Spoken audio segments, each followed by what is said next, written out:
The moment Serena Whitmore stepped through the service entrance of her own mansion, a stranger's hand clamped over her mouth. In the darkness, she heard two voices drifting from her bedroom. One belonged to her fiancé, the other to a woman who wasn't her. But it was the third voice, cold and calculating, discussing forged signatures and offshore accounts, that made her blood run cold. The man she was going to marry in 3 weeks wasn't just cheating. He was planning to take everything. If you want to see how a billionaire fights back when everyone she trusted becomes her enemy, stay until the end. Hit that like button and drop a comment with your city so I can see how far this story travels. The private jet touched down at Henderson Executive Airport at 11:47 p.m., 4 days ahead of schedule. Serena Whitmore unbuckled her seatbelt before the wheels stopped rolling, ignoring the flight attendant's concerned glance.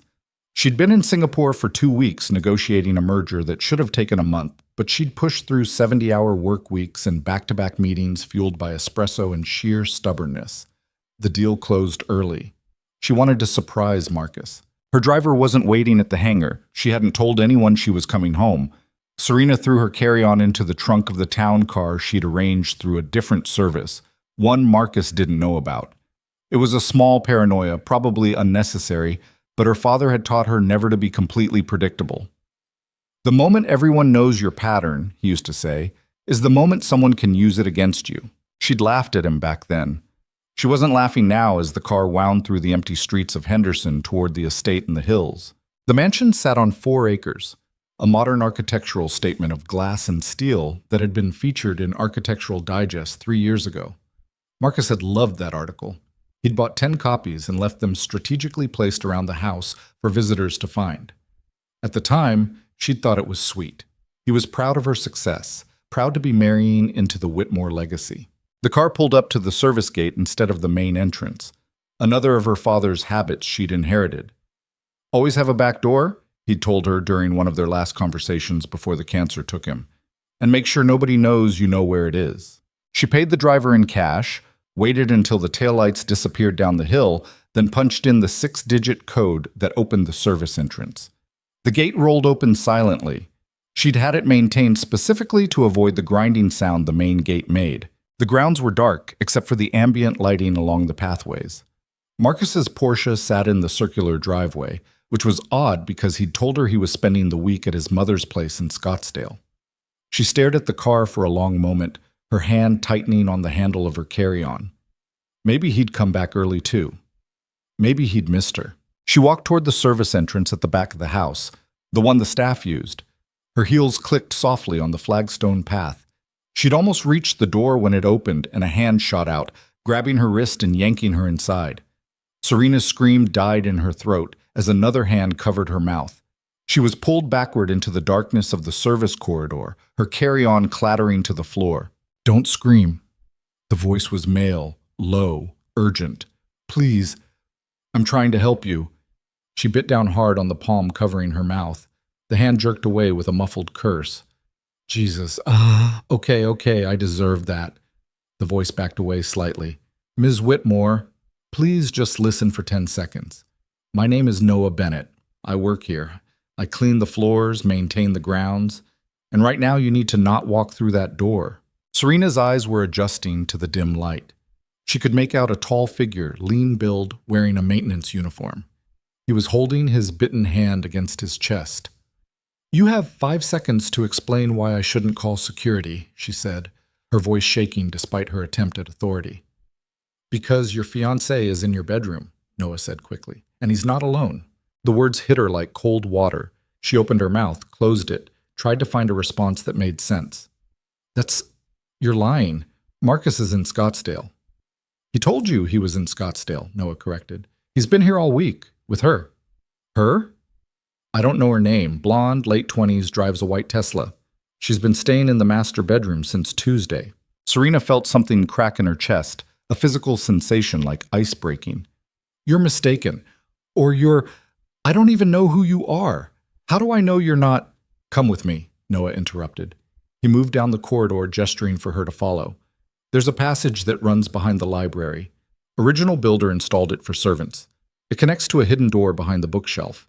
You can see into the bedroom without being seen." She should have run. Should have called security, called the police, called someone. Instead, she followed the stranger down the dark corridor, her heart hammering against her ribs. The passage was narrow, the walls close. Noah moved quietly for a big man, his footsteps barely audible on the old wooden floor. He stopped at a small panel in the wall, pressed his fingers against it, and it swung inward. Warm light spilled through the gap. Voices drifted out, muffled but distinct. "Told you the documents are ready." That was Marcus. Definitely Marcus. She signs them the day after the wedding, thinking it's just standard spousal financial planning. And she won't read them? A woman's voice, light, almost playful. Serena doesn't read anything her lawyer puts in front of her. She trusts him completely. "Lucky for us, you bought him 2 years ago." Marcus laughed. The sound made Serena's stomach turn. She'd heard that laugh 1,000 times, usually when he was pleased with himself. "Best investment I ever made. Once the papers are signed, the offshore accounts activate, the trust transfer. By the time she realizes what happened, everything will be locked up so tight she'll spend years in court trying to get it back. And we'll be in Monaco." What if she fights? She won't. Not really. Serena's strong when it comes to business, but personally? She's weak. Her father just died. She has no close friends, no family left. She's desperate to believe someone loves her. His voice dropped, intimate and cruel. "It's actually kind of pathetic." Serena's hand flew to her mouth, pressing hard to keep the sound inside. Noah stood rigid beside her, his jaw clenched so tight she could see the muscle jumping. "You're terrible," the woman said, but she was laughing. "I love it." 3 more weeks, Marcus said. "Then we're free. And rich. Very, very rich." Serena stumbled backward, her shoulder hitting the wall. Noah caught her elbow, steadying her. His grip was firm but careful, like he was holding something fragile. "I need—" Her voice cracked. She swallowed hard, tried again. "I need to get out of here." Noah nodded once. He closed the panel silently and led her back down the corridor, moving faster now. When they reached the service entrance, he grabbed her carry-on and pushed open the door. The night air hit her face, cool and sharp. She stood on the flagstone path, breathing hard, her mind racing in circles. "Where's your phone?" Noah asked. She patted her jacket pocket automatically, pulled it out. Her hands were shaking. "Call a car. Don't go to any of your usual hotels. Pick something random, something you've never been to before. Check in under a different name. Pay cash if you can." She stared at him. Why are you... "Because I've been watching this play out for 6 weeks, Noah said quietly. "And I couldn't just stand there and let it happen." 6 weeks? You knew for 6 weeks and didn't... "I tried." His voice was rough with frustration. "I called your office 4 times, left messages with your assistant, tried to reach you through the main estate number. Nobody would put me through. I'm the janitor, Miss Whitmore. Nobody listens to the janitor." She looked at him properly for the first time. He was older than she'd initially thought, maybe early 30s, with tired eyes and carpenter's hands. There was paint on his work boots and a coffee stain on his collar. He looked like exactly what he said he was, someone who cleaned floors and fixed broken things and got ignored by people like her. "Why should I trust you?" she asked. "You shouldn't," Noah said bluntly. "For all you know, I'm part of it. But right now, you need to get somewhere safe and figure out your next move. And I'm the only person in this whole situation who has absolutely nothing to gain from any of this." He had a point. She looked back at the mansion, at the lights glowing in the windows of her own bedroom where her fiancé was planning her destruction. "The Silver Line Hotel," she said suddenly. "Downtown. I've never been there." "Good. Go now. Don't tell anyone where you are." She ordered the car with shaking fingers. The app said 6 minutes. "They were talking about documents," she said, not looking at him. "Forged papers. My lawyer—" Her voice broke. "Richard's worked for my family for 20 years. "I know," Noah said. "I've seen him here. Late-night meetings in the study, always when you're traveling." The car appeared at the bottom of the driveway, headlights cutting through the darkness. "I have evidence," Noah said quickly. "Photos, recordings, documents I found in the trash. It's not enough for court probably, but it's enough for you to know I'm not making this up. Meet me tomorrow. I'll bring everything." "Where?" "There's a diner on Charleston Boulevard. Rosie's. Nothing fancy, but it's public and nobody you know would ever go there. 10 a.m.? She nodded numbly. The car was pulling up to the gate. "Miss Whitmore?" Noah's voice stopped her as she started toward the car. I'm sorry. About all of it. She didn't trust herself to speak. She just walked to the car, climbed in, and gave the driver the address. As they pulled away, she looked back once. Noah was still standing there, a dark figure against the darker house, watching to make sure she got away safely. Then he disappeared into the shadows, and she was alone with the wreckage of her life. But the Silverline Hotel was exactly what she needed. Anonymous, efficient, and utterly forgettable. The night clerk barely looked at her as she checked in under the name Sarah Martinez, a character from a novel she'd read on the plane. She paid cash for 3 nights and took the key card without a word. The room was small, generic, nothing like the sprawling master suite she'd left behind. She sat on the edge of the bed and stared at the blank wall, trying to process what had just happened. Her phone buzzed, a text from Marcus. Missing you, babe. Can't wait until you're home. 3 more days feels like forever. She stared at the message until the screen went dark. Then she opened her banking app and started checking accounts. Everything looked normal. All her assets were exactly where they should be, which made sense. He hadn't married her yet.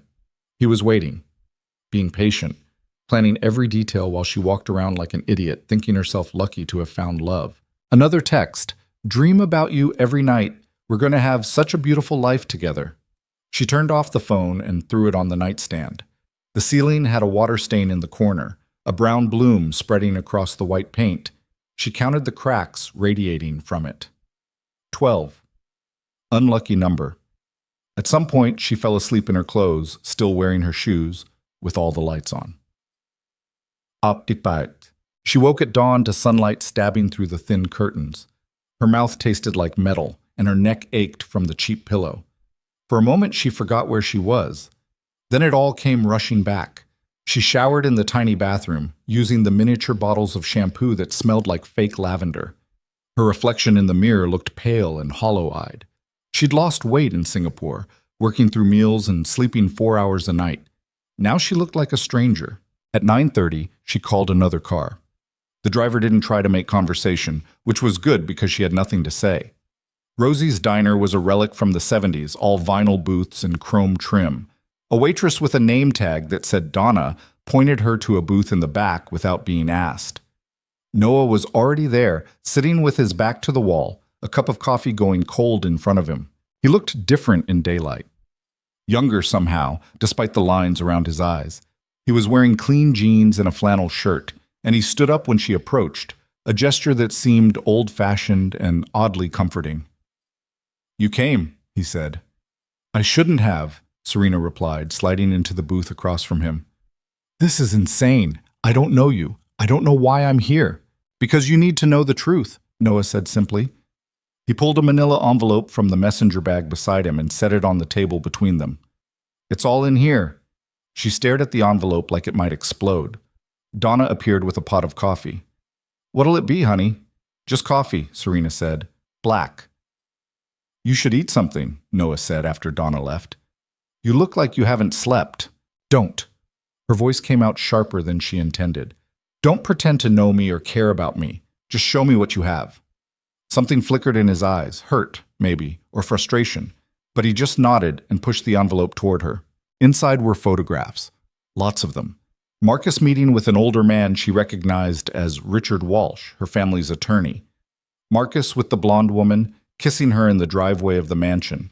Marcus in a coffee shop with another man she didn't recognize, documents spread across the table between them.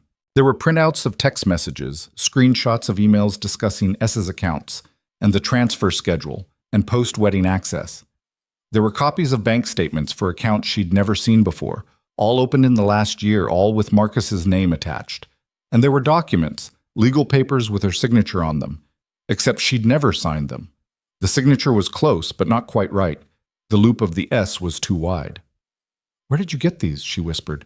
"The trash, mostly," Noah said. "Your lawyer leaves his briefcase in the library when he comes for meetings. Sometimes papers fall out. Sometimes I'm mopping the floor nearby and I notice things." He paused. "And sometimes I notice the security cameras in the study have been turned off during certain conversations, so I make sure I'm cleaning the air vents right above where they're talking." She looked up at him. "You've been spying on them." "Yes." "You could be arrested for that." "Probably," Noah agreed. But I figured you being robbed blind was worse than me catching some misdemeanor charges. Serena looked back at the documents, her mind trying to put the pieces together. This shows intent, but it's not proof. Any lawyer would say these are preliminary drafts, that Marcus was just exploring options for our joint finances. The photographs prove he's cheating, but not fraud. I know, Noah said. That's why you need to catch them in the act. You need a confession, something undeniable. How? The wedding is in 3 weeks, right? And according to their conversations, you're supposed to sign the real documents the day after. So they'll need to present them to you soon, probably during some romantic moment where you're not thinking clearly. That's when you get them on record. You're talking about me wearing a wire to catch my own fiancé confessing to fraud. I'm talking about you protecting yourself before it's too late. Donna returned with coffee and a plate of pancakes she set in front of Serena without asking. You need to eat, honey. You're too skinny. After she left, Serena stared at the pancakes. The smell made her nauseous. Why are you doing this? She asked Noah. What do you get out of it? He was quiet for a long moment. Nothing. I get nothing. Then why risk it? Why not just keep your head down and keep your job? Because I have a daughter, Noah said quietly. She's 6. And someday I'm going to have to teach her about doing the right thing even when it's hard, even when it costs you something. And I can't teach her that if I'm the kind of man who watches someone get destroyed and does nothing. Serena felt something crack in her chest again, but this time it felt different, like something thawing instead of breaking. What's her name? She asked. Your daughter. Emma. Where is she now? With my mom. I have her on weekends. He wrapped both hands around his coffee cup. Her mother left when Emma was 2, decided she didn't want to be a parent anymore. Just left one day and never came back. I'm sorry. Don't be. We're better off. He said it simply, without bitterness. Emma's happy. She likes her school. She has friends. She doesn't need anything else. Except money, Serena said. Working as a janitor can't pay much. You could have blackmailed Marcus yourself. Gotten a big payout to keep quiet. Noah's jaw tightened. Is that what you think? That everyone's for sale? In my experience, yes. Then you've been spending time with the wrong people, Noah said. He stood up, throwing a 20 on the table. Keep the documents. Do what you want with them. I tried to help, but I'm not going to sit here and be accused of... Wait. Serena grabbed his wrist. Please. I'm sorry. I don't know who to trust anymore. I don't know how to do this. He looked down at her hand on his wrist, then at her face. Whatever he saw there made him sit back down. Okay, he said. So let's figure it out. They spent the next 2 hours planning. Noah had a friend who could get a recording device small enough to hide. Serena would come home, pretend nothing was wrong, wait for Marcus to make his move. When he presented the documents, she'd ask questions, get him talking, get it all on tape. What about your lawyer? Noah asked. Walsh. He'll be there too, probably. You need to be ready for both of them. Richard's been with my family since I was 10 years old, Serena said. The words felt thick in her mouth. He helped my father build the company. He was at Dad's funeral. He stood next to me at the grave. And now he's stealing from you. She closed her eyes. How did I miss this? How did I not see any of it? Because you loved him, Noah said simply. And love makes you stupid. Trust me, I know. When she finally left the diner, the envelope clutched in her hands, Noah walked her to her car. When are you going back? He asked. To the house. Tomorrow night. I'm supposed to come home from Singapore tomorrow. I'll stick to the schedule, act normal. You going to be okay? She almost laughed. No, but I'll manage. He pulled a business card from his wallet and handed it to her. It was actually half a business card, torn down the middle with a phone number written in pen. That's my cell. You need anything, you call, day or night. I mean it. She looked at the ragged piece of cardboard, then at him. Why are you being so nice to me? Because somebody should be, Noah said, and apparently there's a real shortage of decent people in your life right now. He walked back into the diner without waiting for a response. Serena sat in the car for a long time, the envelope in her lap, staring at nothing. Then she drove back to the Silverline Hotel and started making plans to destroy the man she'd almost married. Punts. The next 24 hours passed in a blur of phone calls and preparation. She contacted a new attorney, someone Marcus didn't know, someone Richard Walsh had never met. She moved money into accounts her fiancé couldn't access. She called her board members one by one, told them nothing specific but asked them to be ready for an emergency meeting. And she practiced lying. She stood in front of the bathroom mirror and practiced smiling, practiced sounding happy, practiced saying, "I missed you so much," without her voice breaking. By the time her flight was officially scheduled to land, she almost believed her own performance. The car ride back to the mansion felt like driving toward an execution. Her execution. Marcus was waiting in the driveway when she arrived, his arms open, his smile perfect. He'd always been handsome, tall, athletic, with the kind of symmetrical features that look good in photographs. She'd thought that beauty meant something, that it reflected what was inside. "There's my girl," he said, pulling her into a hug that smelled like his cologne and felt like a trap. "I missed you so much." "Missed you too," she said into his shoulder. The lie tasted like poison. He carried her bags inside, asked about Singapore, poured her wine. Everything was exactly as it should be, exactly as it had been 100 times before, except now she knew what was underneath. "I have a surprise for you," Marcus said over dinner. He'd made reservations at her favorite restaurant, the one overlooking the valley. "For after the wedding, I've been working with Richard on something special." Her hand tightened on her fork. "Oh?" "Financial planning stuff. Making sure we're set up properly as a married couple. Joint accounts, estate planning, that kind of thing." He reached across the table and took her hand. "I know it's not romantic, but I want to take care of you, Serena. I want to make sure you're protected." She almost threw the wine in his face. Instead, she smiled and said, "That's sweet. When do we need to do this?" Richard suggested we handle it right after the honeymoon. That way everything's fresh, and we can start our marriage with a clean slate. "Sounds perfect," she said. The recording device was smaller than she'd expected, barely bigger than a button. Noah had dropped it off at her hotel that morning, along with instructions and a text that said simply, "You've got this." She wore it to dinner the next night, hidden inside her blazer, her heart pounding so hard she was sure Marcus could hear it. Richard Walsh arrived right on time, carrying his leather briefcase and wearing his usual three-piece suit. He'd been at her father's bedside when he died. He'd helped plan the funeral. He'd looked her in the eye and promised to protect everything her father had built.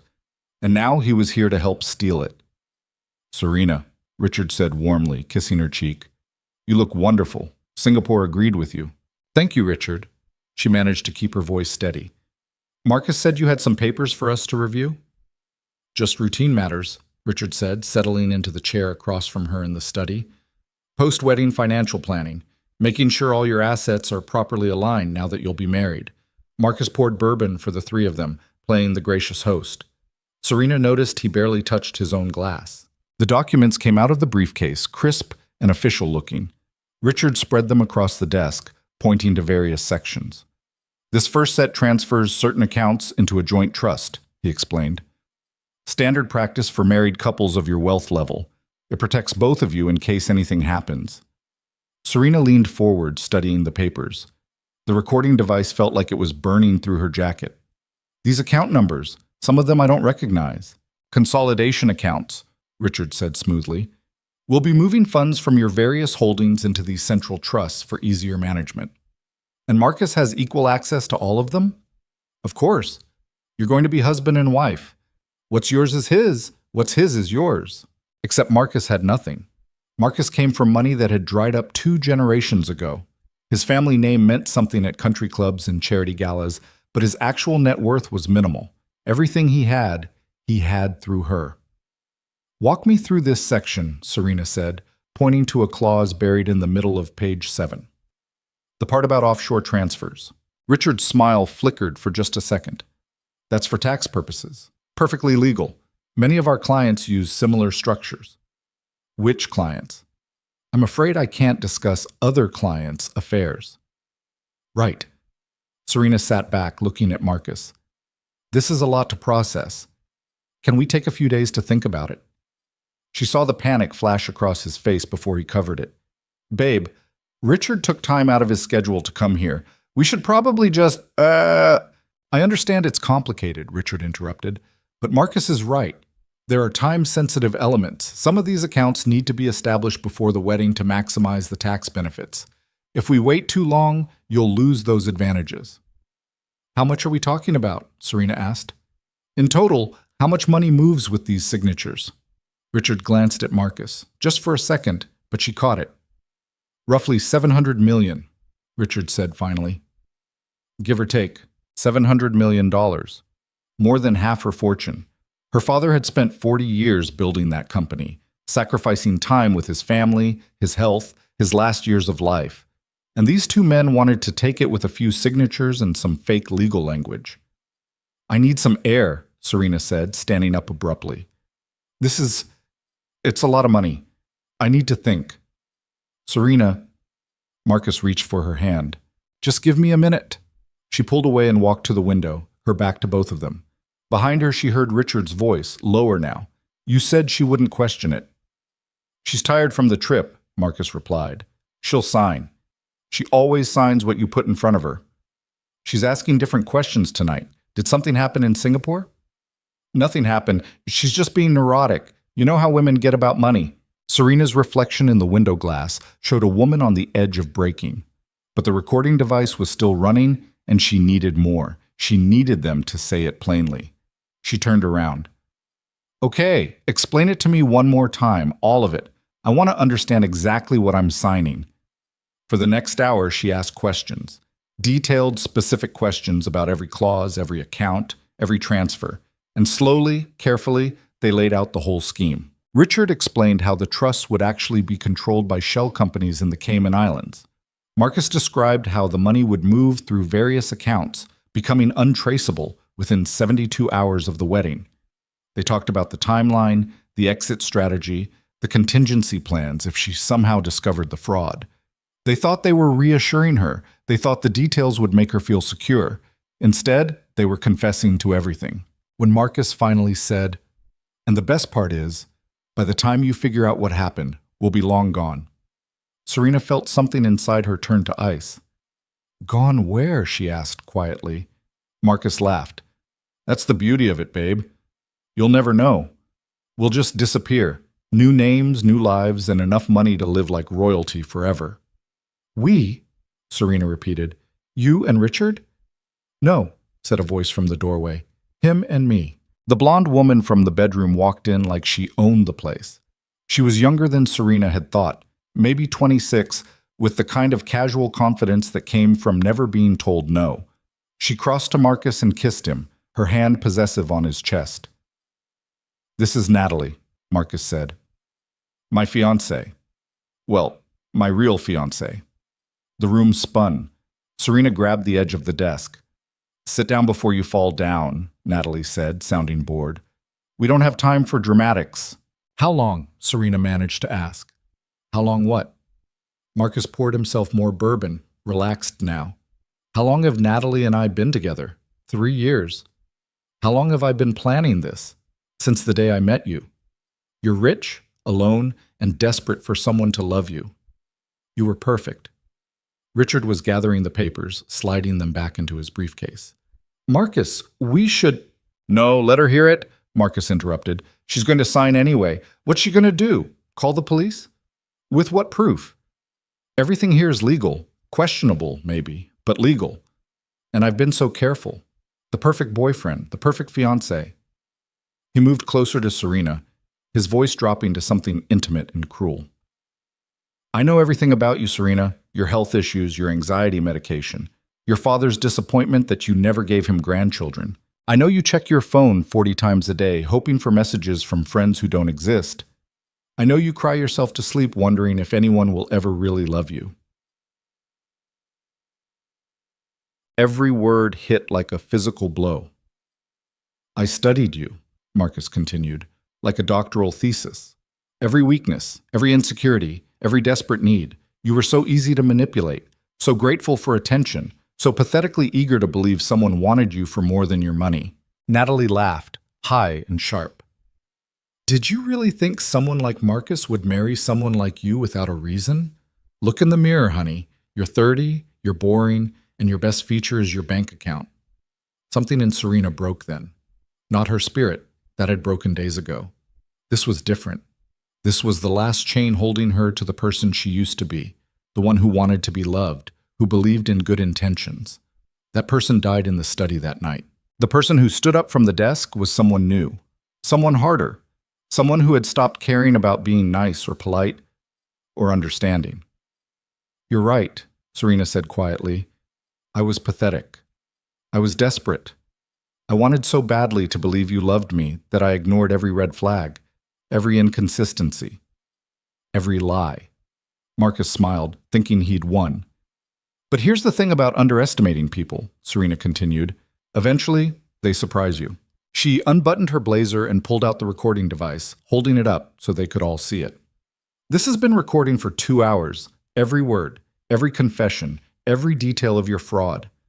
The color drained from Marcus's face. You're bluffing, Natalie said, but her voice wavered. Am I?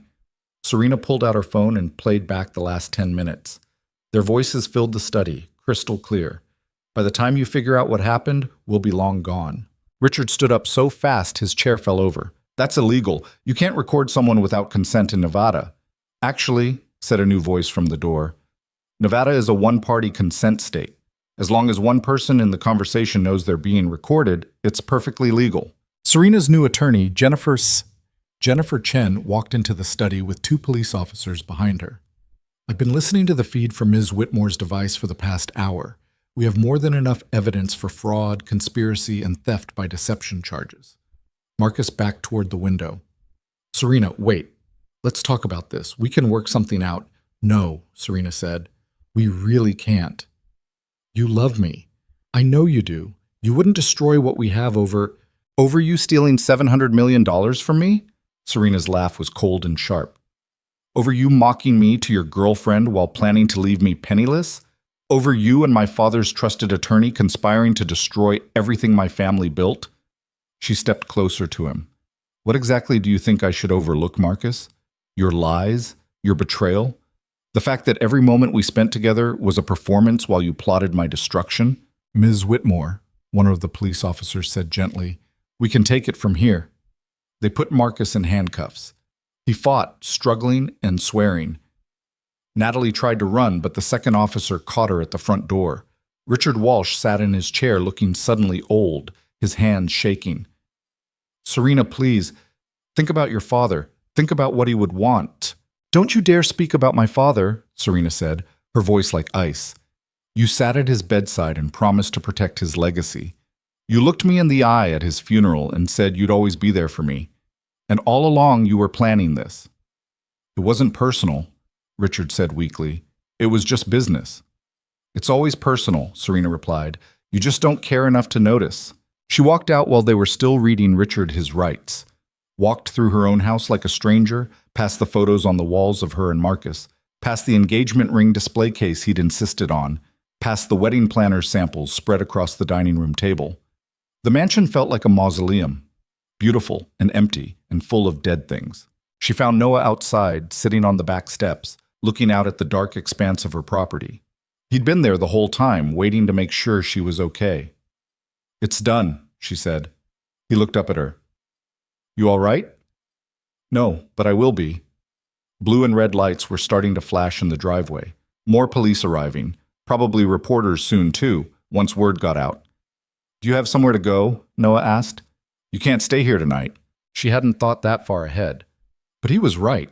The mansion would be swarming with police and lawyers for hours, maybe days. I'll go back to the hotel, she said. The Silver Line? She nodded. You shouldn't be alone, Noah said. He stood up, brushed off his jeans. I'm not suggesting anything weird, but I could get you there. Make sure you're settled. Then I'll leave, I promise. Serena looked at this man, this stranger who had saved her from disaster, who had asked for nothing, who had stayed to make sure she was safe. She didn't know him, didn't know anything about him beyond what he'd shown her in the last few days. But he was the only honest person in her life right now, and that had to count for something. Okay, she said. Thank you. They took his truck, an old Ford that smelled like coffee, and had Emma's car seat in the back. The drive was quiet. Serena watched the lights of Henderson disappear behind them, watched the city spread out below as they descended into the valley. Your daughter, she said suddenly. Emma, does she know what you did? God, no, Noah said. She's 6. She knows I clean houses and that I love her. That's it. That's all she needs to know. You risked a lot. Your job. Maybe worse. I know. Why? He was quiet for a long time. Finally, he said, because somebody did it for me once. When Emma's mom left, I was drowning, working 2 jobs, trying to figure out how to be a single parent, barely keeping my head above water. My neighbor, this old woman named Mrs. Kowalski, she started watching Emma for free. Wouldn't take money, just said someone helped her once, and she was passing it on. He glanced at Serena. You don't forget that. When someone saves your life for no reason, except it's the right thing to do. They reached the silver line just as a white Tesla pulled into the driveway. Natalie. She was supposed to be in custody, but somehow she'd gotten out, got in her car, and followed them here. She climbed out, her perfect hair disheveled, her makeup smeared, and she was screaming. You ruined everything. We had it planned perfectly, and you ruined it. Hotel security was running toward them, but Natalie was faster. She had something in her hand. Serena couldn't see what until she was 3 feet away. A gun. A small silver pistol that looked like a toy, but definitely wasn't. You think you're so smart, Natalie was saying, her voice high and hysterical. You think you won? He'll get out. They always get out. And then we'll finish what we started. We'll take everything. Noah stepped between them. Don't, he said quietly. Just don't. Get out of my way, janitor. I said don't. For a moment, everything was frozen. Then hotel security tackled Natalie from behind, and the gun went skittering across the asphalt, and it was over. Police arrived within minutes. Apparently, Natalie had been released on bail. Marcus's mother had put up her house, and had immediately violated her restraining order by coming here. She was back in handcuffs, this time screaming threats about lawsuits and revenge, and how Serena would regret this. I already regret it, Serena said quietly, watching them put Natalie in the squad car. I regret every choice that led me to this moment. Later, much later, when the police had finally left and Noah had checked every corner of her hotel room to make sure it was secure, he stood at the door preparing to leave. I should call my mom, he said. Let her know I'll pick up Emma tomorrow instead of tonight. You should go to her now, Serena said. She needs you. Will you be okay? Serena looked around the generic hotel room at the life she'd escaped, at the disaster she'd survived. Eventually, she said. Eventually, I'll be okay. Noah handed her his torn business card again, even though she still had the first one. Call if you need anything, and I mean anything. Even if it's just… Silence, Serena finished. Yeah, I know. He smiled, and for the first time since all this started, it reached his eyes. Yeah. After he left, Serena sat on the bed and finally let herself cry. Not for Marcus. He'd never been real. Not for Richard or the lost money or the ruined wedding. She cried for her father, who had spent his life building something beautiful, only to have it almost stolen by the people he trusted. She cried for the daughter he'd raised to be strong and smart and capable, who had still almost lost everything because she'd wanted so badly to believe in love. And she cried for herself. For the woman who had walked into that mansion 4 days early and discovered that her entire life was built on lies. But when the tears finally stopped, something else remained, something hard and clear and unbreakable. She pulled out her laptop and started making calls. By morning, Marcus's bail would be revoked. Richard would be facing disbarment. The shell companies would be frozen. Every thread of their conspiracy would be unraveled. Outside, dawn was breaking over Las Vegas, turning the sky pink and gold. Serena watched the sunrise through the hotel window and felt something she hadn't felt in years. Not happiness. Not yet. But possibility. The possibility that maybe, just maybe, she could build something real from all this wreckage. Her phone buzzed. A text from Noah. Emma says you're a superhero. I told her you're just someone who refused to give up. Serena smiled. It felt strange on her face, like muscles she'd forgotten how to use. She texted back, tell Emma thank you. And tell her you're pretty heroic yourself. 3 dots appeared, then disappeared. Then, get some rest. Tomorrow's going to be hell. Might as well be rested for it. He was right. Tomorrow she'd have to face the board, the press, the legal battles that would drag on for months. But tonight, she was safe. The truth was out. The people who had tried to destroy her were in handcuffs. And somewhere across the city, A single father was tucking his daughter into bed and teaching her, without words, that doing the right thing mattered more than playing it safe. Serena turned off the lights and finally fell into a dreamless sleep. The mansion could wait. The lawyers could wait. The whole broken mess of her life could wait until morning. Tonight she was done running, done pretending, done being the woman who believed that love could save her. Tomorrow, she'd start being the woman who saved herself. The morning came too fast and too bright. Serena woke to 17 missed calls and 43 text messages, most from numbers she didn't recognize. News traveled fast in circles like hers, and apparently Marcus's arrest had made the early edition of every business publication in the country. Her phone buzzed again. This time, it was Jennifer Chen, her new attorney. "Have you seen the headlines?" Jennifer asked without preamble. "No, and I don't want to." Good instinct. "Don't look. Don't read anything. The PR team I hired is handling the press. Your only job today is to get through the board meeting without falling apart." "What time?" 2 p.m., conference room at Whitmore Industries. I'll meet you there at 1:30 to prep." Jennifer paused. "How are you holding up?" Serena looked at herself in the bathroom mirror. Her eyes were swollen from crying, her hair was a mess, and she was wearing the same clothes she'd slept in. "I'm standing. That's about all I've got." "Standing is good. Standing means you're still in the fight." After Jennifer hung up, Serena ordered room service, coffee, and toast she couldn't taste, and tried to prepare herself for what came next. The board would have questions, lots of them, about Marcus, about Richard, about how she'd let this happen in the first place. She was pulling on clean clothes when her phone rang again. Unknown number. She almost didn't answer, but something made her pick up. "Ms. Whitmore?" A woman's voice, older, with a slight accent. "My name is Margaret Walsh. I'm Richard's wife." Serena's hand tightened on the phone. "I don't think we should be talking. Please, just 2 minutes. That's all I'm asking." Against her better judgment, Serena didn't hang up. 2 minutes. "I wanted to say I'm sorry." Margaret's voice cracked. "I had no idea what Richard was doing. I swear to you I didn't know.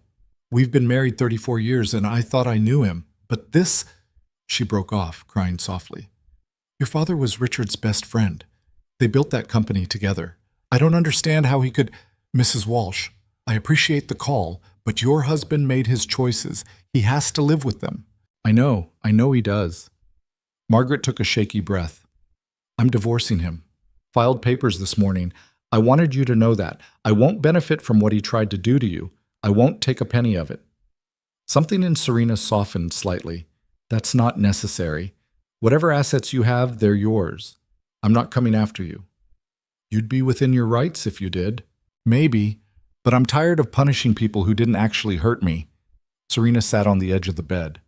"Your husband betrayed you too, Mrs. Walsh. Maybe in a different way than he betrayed me, but it's still betrayal. I'm not going to add to that." Margaret was quiet for a long moment. "Your father raised you well. He'd be proud of the woman you became." "I hope so," Serena whispered. "I really hope so." After they hung up, Serena sat in the silence of the hotel room and thought about Richard Walsh. About the man who'd bounced her on his knee when she was little, who'd taught her to play chess, who'd stood in the hospital corridor when her father died and held her while she sobbed. That man had never existed.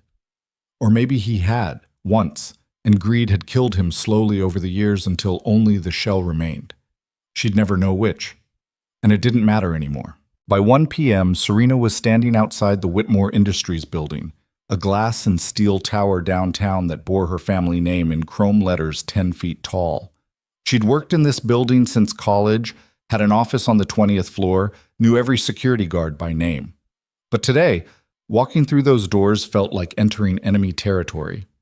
Jennifer met her in the lobby, carrying 2 coffees and a leather portfolio stuffed with documents. "You look terrible," she said bluntly. "Thanks. You really know how to boost a girl's confidence. I'm your attorney, not your therapist. My job is to keep you from getting destroyed in there, not to make you feel good about it." Jennifer handed her a coffee. "Drink this. You need to be sharp." They took the elevator to the executive conference room in silence. Serena watched the floor numbers climb and tried to remember the last time she'd felt this nervous in her own building. The board was already assembled when they walked in, 12 faces, ranging from barely concealed pity to outright hostility. Most of them had known her since childhood. Several had worked with her father, and all of them were wondering the same thing. How had she let this happen? David Chen, the board chairman and her father's oldest friend, stood up when she entered.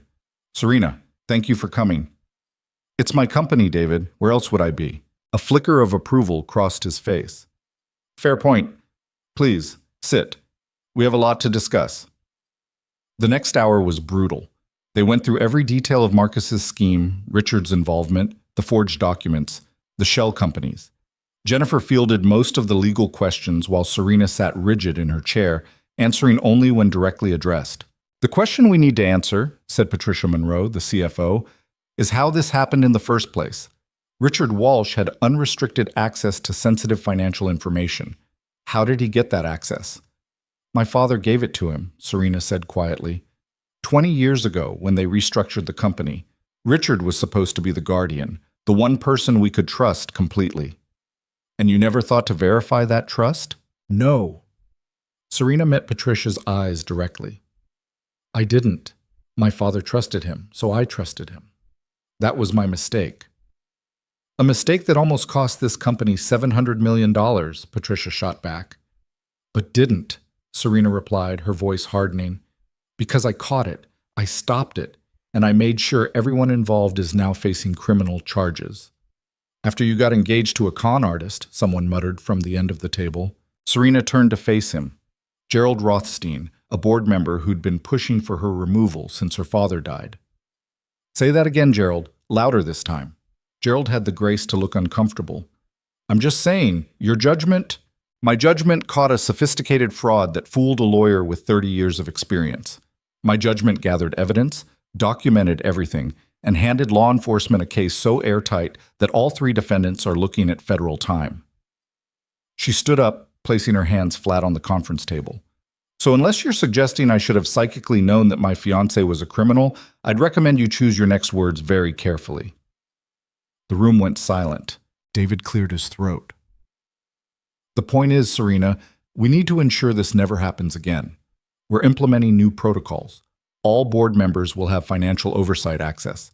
No single person, including you, will have unrestricted control." "Good," Serena said. "That's exactly what we should do." "You're agreeing?" Patricia sounded surprised. "Of course I'm agreeing. I'm not an idiot, Patricia. I know I made mistakes. I know I trusted the wrong people. And I know this company needs better safeguards." Serena looked around the table. "My father built something incredible here. Something worth protecting. If you want to put checks and balances in place to make sure I don't make another mistake, then do it. I'll sign off on anything reasonable."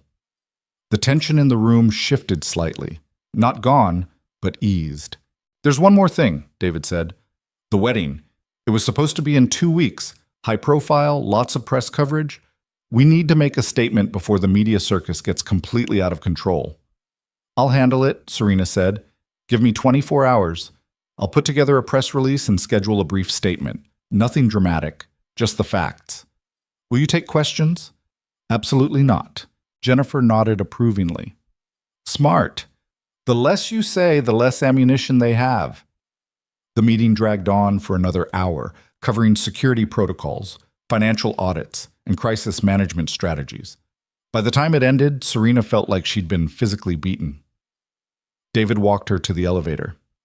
"Your father would be proud," he said quietly. "The way you handled that, the way you're handling all of this, he'd be proud. He'd be disappointed I got fooled in the first place.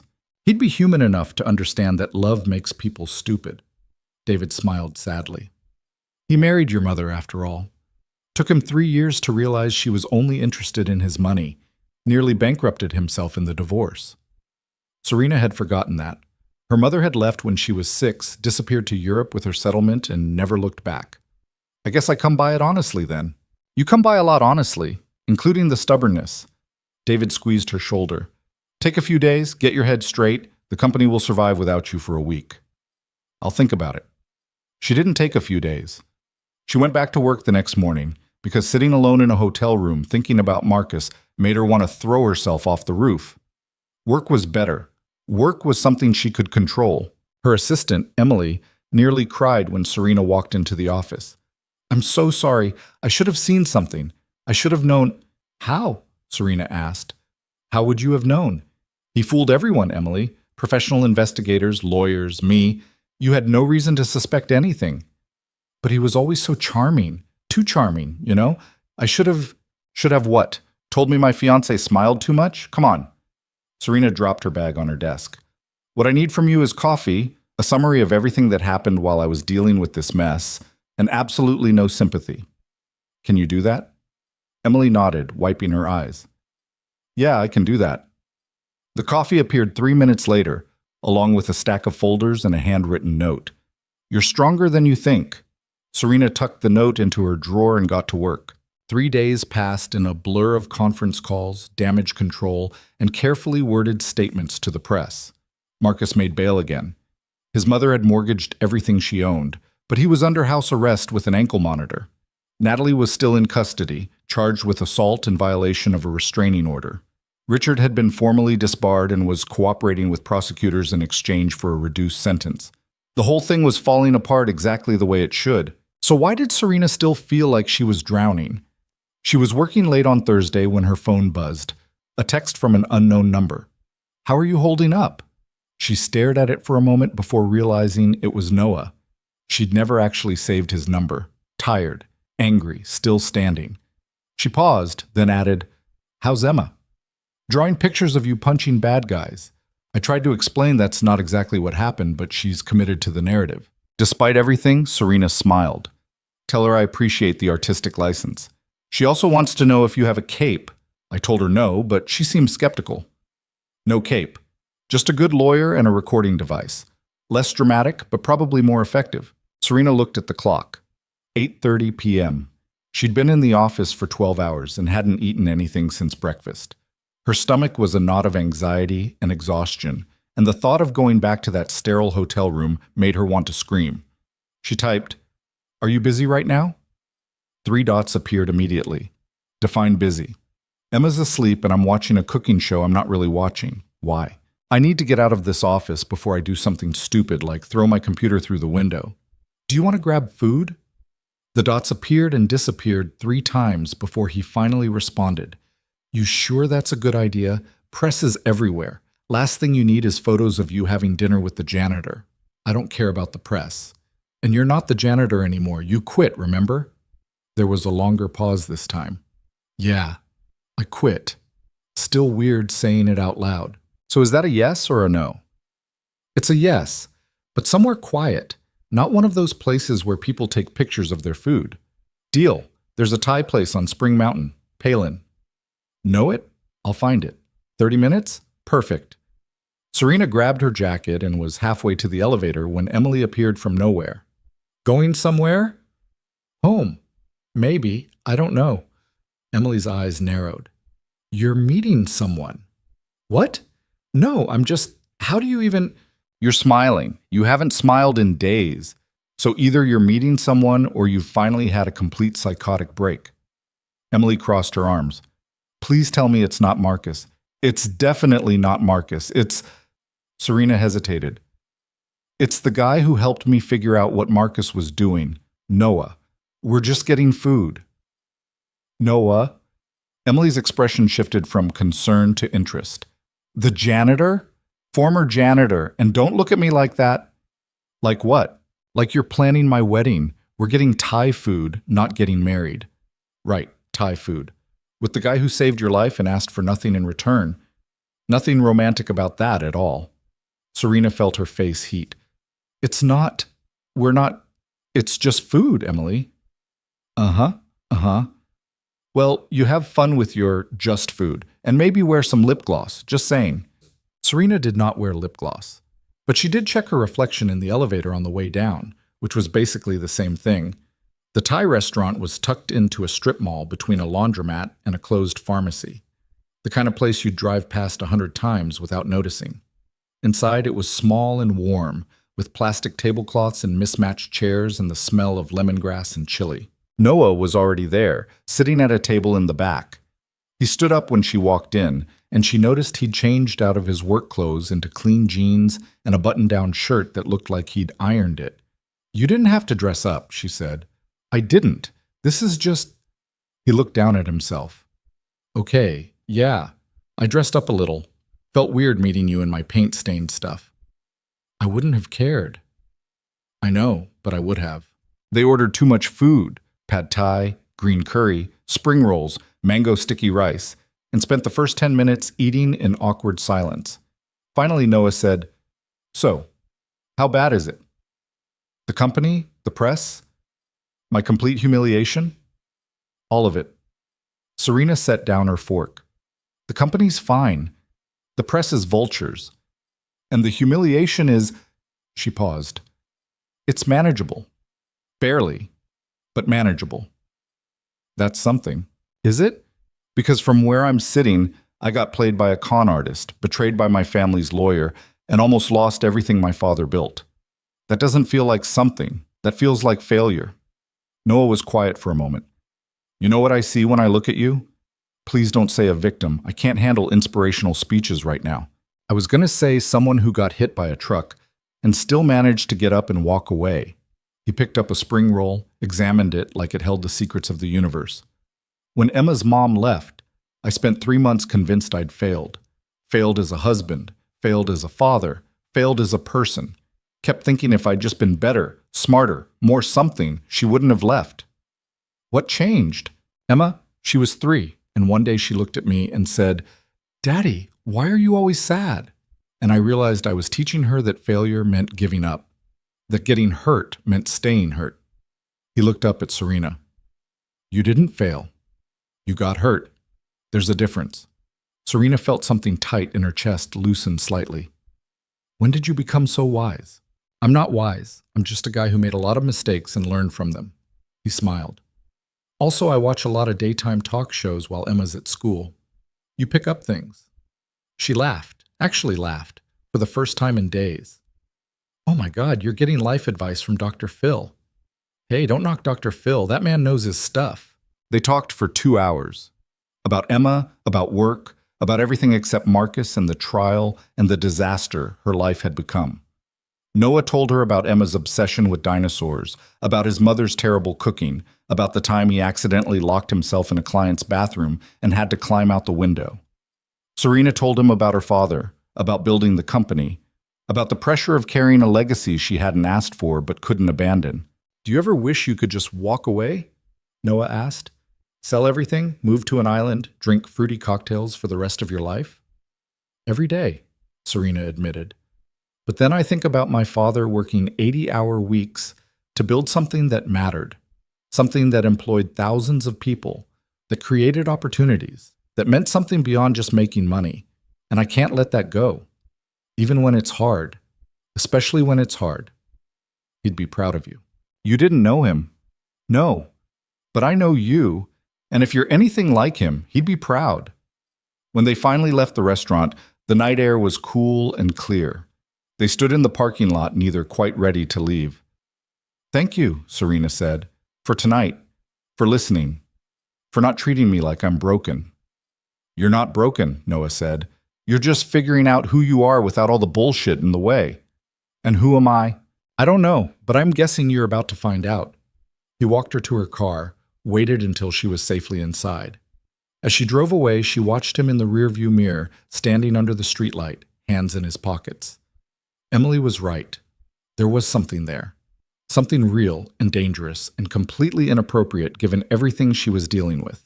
But for the first time in months, Serena felt like maybe, just maybe, not every person in her life was trying to destroy her.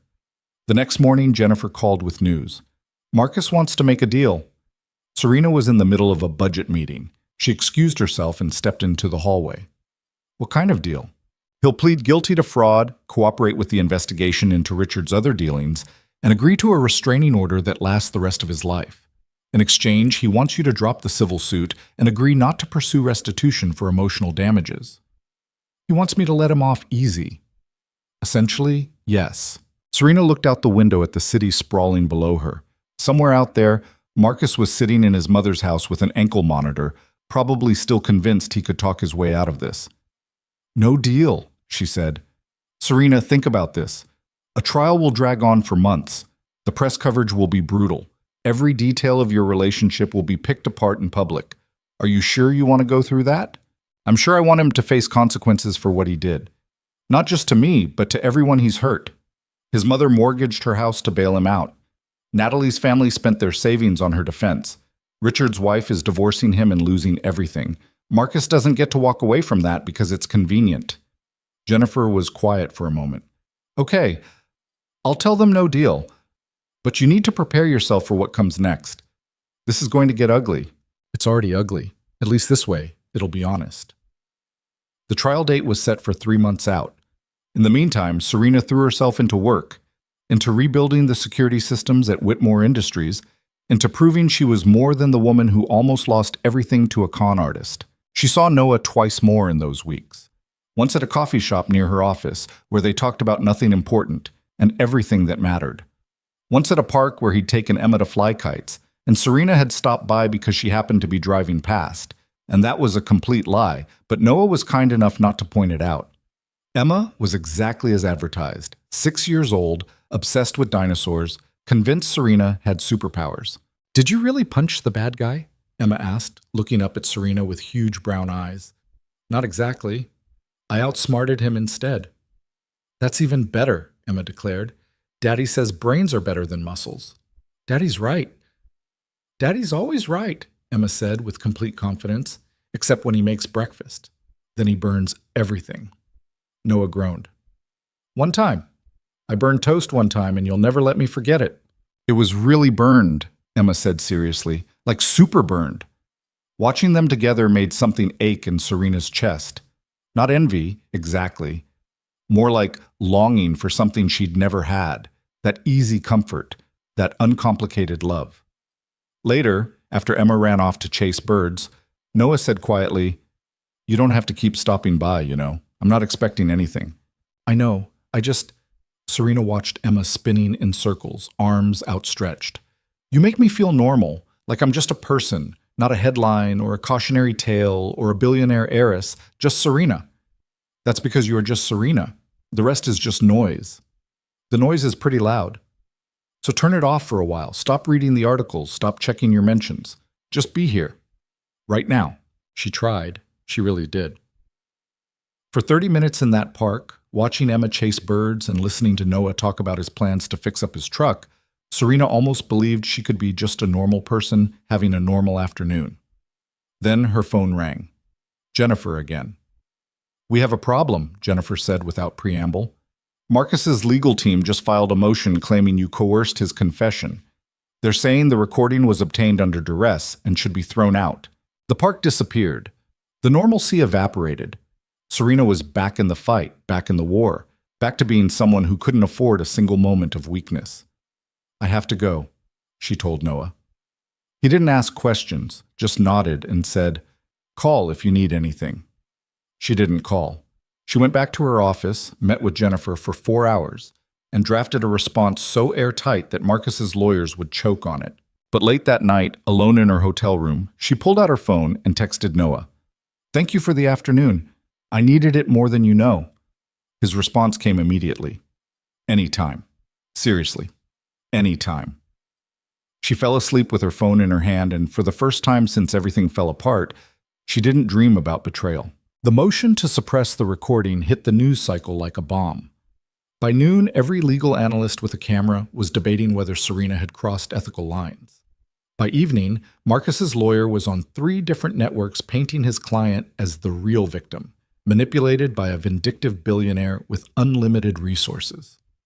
Serena watched the coverage from her office, her jaw tight enough to crack teeth. Turn it off, Jennifer said, reaching for the remote. You're just torturing yourself. They're saying I entrapped him, that I manipulated evidence. They're doing their job, which is throwing everything at the wall to see what sticks. The judge will see through it. Jennifer closed her laptop with a decisive snap. What you need to do is stay calm and let me handle this. I am calm. You're gripping that pen so hard it's about to snap. Serena looked down. Jennifer was right. She forced her fingers to relax, set the pen on the desk. What if they win? What if the recording gets thrown out? Then we proceed with the rest of the evidence. The forged documents, the shell companies, the paper trail Richard left. It's not as clean without the confession, but it's still solid. But not guaranteed. Nothing's ever guaranteed in court. You know that. Serena did know that. Her father had fought enough legal battles to teach her that justice and the law weren't always the same thing. Her phone buzzed. A text from Noah. Saw the news. You okay? She typed back. Define okay. Fair point. Stupid question. I'm fine. Just annoyed. Want to be annoyed somewhere that's not your office? Emma's been asking when she gets to see the superhero again. Despite everything, Serena smiled. I'm not a superhero. Try telling Emma that. She drew another picture. This one has you fighting a dragon. A dragon? I think it's supposed to be Marcus, but the symbolism got away from her. Serena looked at the stack of legal briefs on her desk, at the muted television still showing pundits debating her ethics, at the four walls of her office that suddenly felt like a cage. Give me an hour. Where should I meet you? Noah sent an address. When Serena plugged it into her GPS, she realized it was his apartment. She almost texted back to suggest somewhere public instead, almost suggested a park or a restaurant or anywhere that didn't feel so intimate. But she was tired of performing for cameras and dodging reporters and pretending to be stronger than she felt. So she went. The apartment complex was modest, maybe 20 units arranged around a central courtyard with a dying fountain and a few struggling palm trees. Noah's place was on the second floor, at the end of the breezeway. She could hear Emma's laughter before she even knocked. Noah answered the door wearing an apron that said "Kiss the Cook" with a cartoon chef on it. He looked embarrassed. Emma picked it out. I couldn't say no. It's perfect, Serena said, and meant it. Inside, the apartment was small but clean, with furniture that didn't match and walls covered in Emma's artwork. Dinosaurs mostly, but also a few stick-figure families and one elaborate drawing of what might have been a spaceship, or possibly a very ambitious sandwich. Emma came running from what Serena assumed was her bedroom, wearing pajamas with T-Rexes on them. You came! Daddy said you might be too busy, but you came! I came, Serena confirmed, crouching down to Emma's level. Your dad said you drew me fighting a dragon? Emma's face lit up. Yes! Want to see? She dragged Serena to the refrigerator, which was covered in drawings held up by mismatched magnets. The dragon picture was front and center, a massive crayon beast in green and purple, with a stick figure Serena wielding what looked like a lightsaber. That's amazing, Serena said. What am I fighting the dragon with? A truth sword, Emma said seriously. Daddy says you use truth to fight the bad guys, so I gave you a truth sword. It glows when people lie. Serena looked at Noah, who shrugged. She's very literal. I love it, Serena told Emma. Can I take a picture of it? You can have it. I'll make another one. Emma carefully removed the drawing from the fridge and handed it over like she was presenting a royal decree. Now you can remember you're a superhero even when you feel regular. Something in Serena's chest cracked wide open. She took the drawing with hands that weren't quite steady. Thank you, Emma. I'll treasure this. Do you want to stay for dinner? Daddy's making spaghetti and he usually doesn't burn it. Usually, Noah muttered. She's really holding on to that toast incident. I'd love to stay for dinner, Serena said. The meal was chaos in the best way. Emma talked nonstop about her day at school, about her friend Sophia, who could do a cartwheel, about the substitute teacher who let them have extra recess. Noah served spaghetti that was actually pretty good, and garlic bread that was only slightly overdone, and salad that Emma picked at while making faces. 3 bites of lettuce, Noah said. That's the rule. But it's green. So are dinosaurs, and you love dinosaurs. Dinosaurs are cool green. Lettuce is boring green. 3 bites or no dessert? Emma heaved a sigh that could have powered a wind turbine and ate her lettuce with the enthusiasm of someone being poisoned. Serena watched the negotiation with something close to wonder. This was what normal looked like. This was what family looked like. Not perfect or polished or Instagram ready, just real. After dinner, Emma insisted on showing Serena her dinosaur collection, an impressive array of plastic toys organized by period and species. She explained the difference between the Jurassic and Cretaceous eras with the confidence of a tiny paleontologist, and Serena found herself genuinely fascinated. You're really good at this, Serena told her. Explaining things, I mean. You make it easy to understand. That's because I love dinosaurs, Emma said simply. When you love something, talking about it is easy. That's very wise.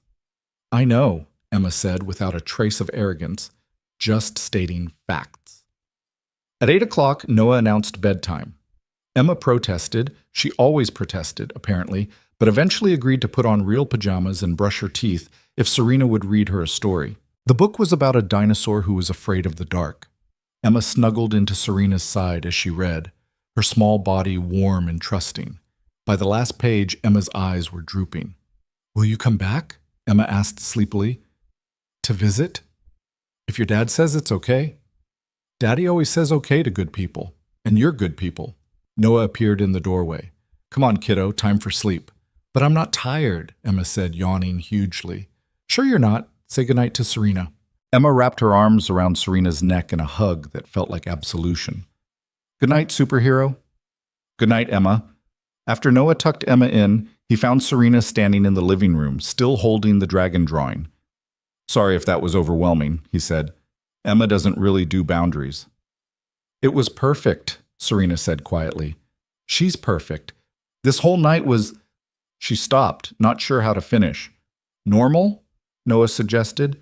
Chaotic? Slightly sticky? Safe, Serena said. It felt safe. Noah was quiet for a moment. You want some coffee? Or I have beer if you prefer. Coffee's good.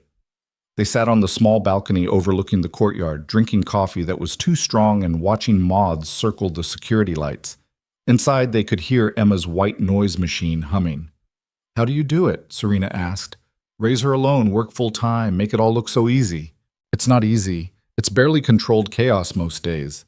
Noah wrapped his hands around his mug. But she makes it worth it.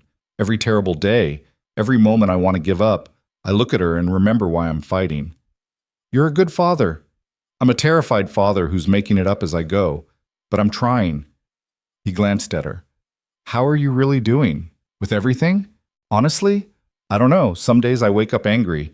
Some days I wake up scared. Some days I wake up and can't remember why I should bother getting out of bed. And today? Today I came here.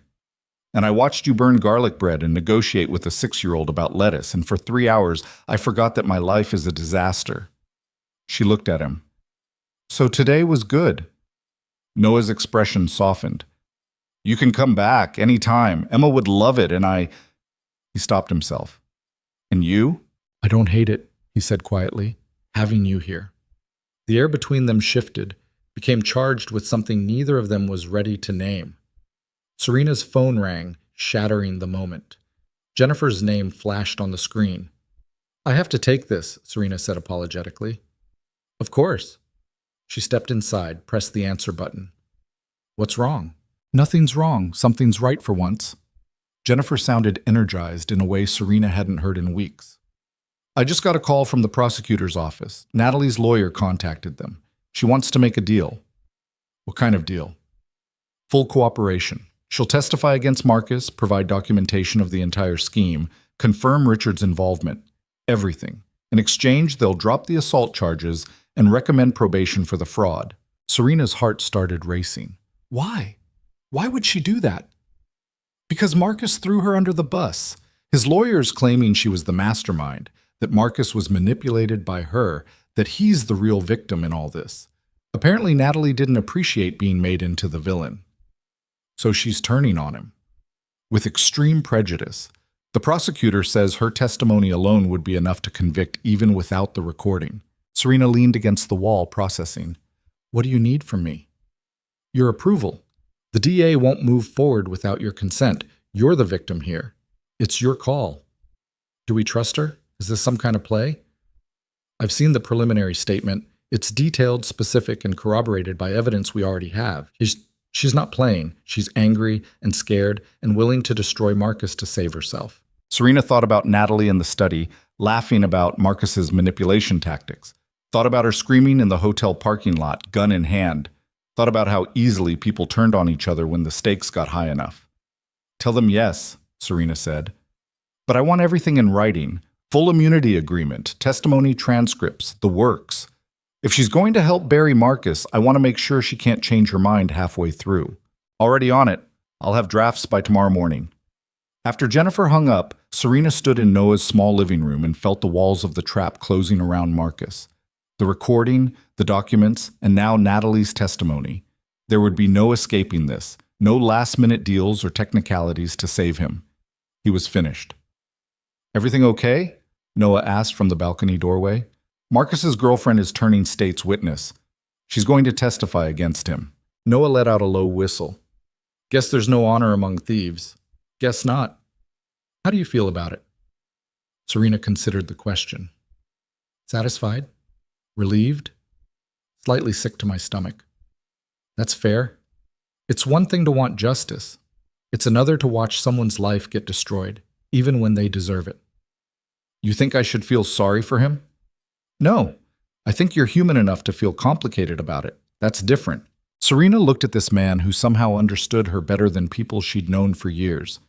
"I should go. It's late, and you have Emma to think about." "You don't have to go." "I know, but I should." She grabbed her purse, started toward the door, then stopped. "Noah?" "Yeah?" "Thank you. For tonight. For all of it." "Anytime, Serena. I mean that." She left before she could do something stupid like kiss him or cry or admit how much she wished she could stay. The next 6 weeks were a blur of depositions, hearings, and legal maneuvering. Natalie's testimony was devastating. She laid out the entire scheme in excruciating detail. How she and Marcus had met 5 years ago. How they'd spent 3 years researching Serena before Marcus made his approach. How Richard had been recruited with promises of $20 million once the plan succeeded. She had emails, text messages, recorded phone calls where she and Marcus discussed strategy. She had the original versions of the forged documents, complete with notes about which signatures to fake and which accounts to target first. And she had zero remorse about handing it all over. "She's good on the stand," Jennifer reported after one particularly brutal deposition. "Cold but credible. The jury's going to eat it up."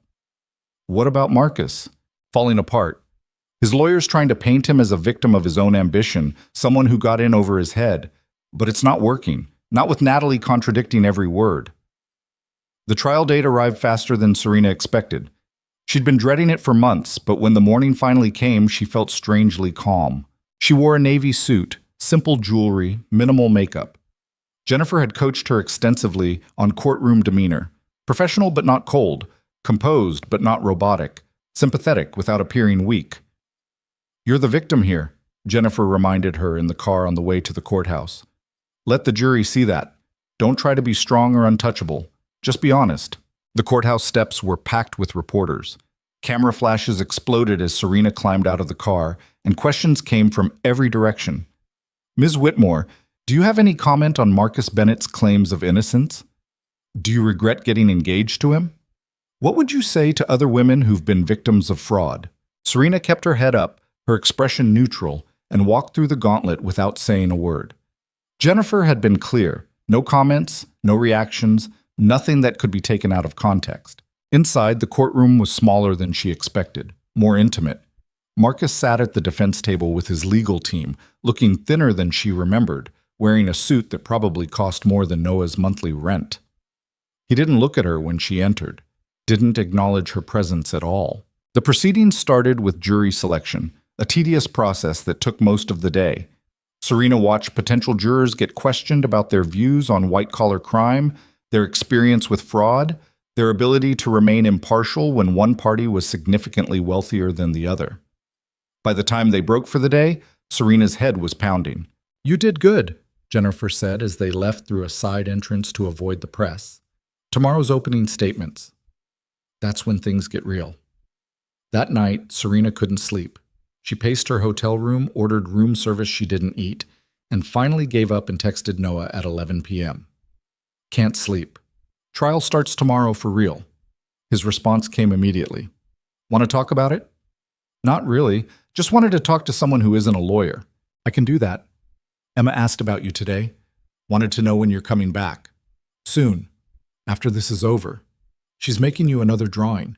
This one has you riding a T-Rex into battle." "A T-Rex?" "She's combining all her favorite things, superheroes and dinosaurs." Serena smiled despite her nerves. "Tell her I can't wait to see it." "You going to be okay tomorrow?"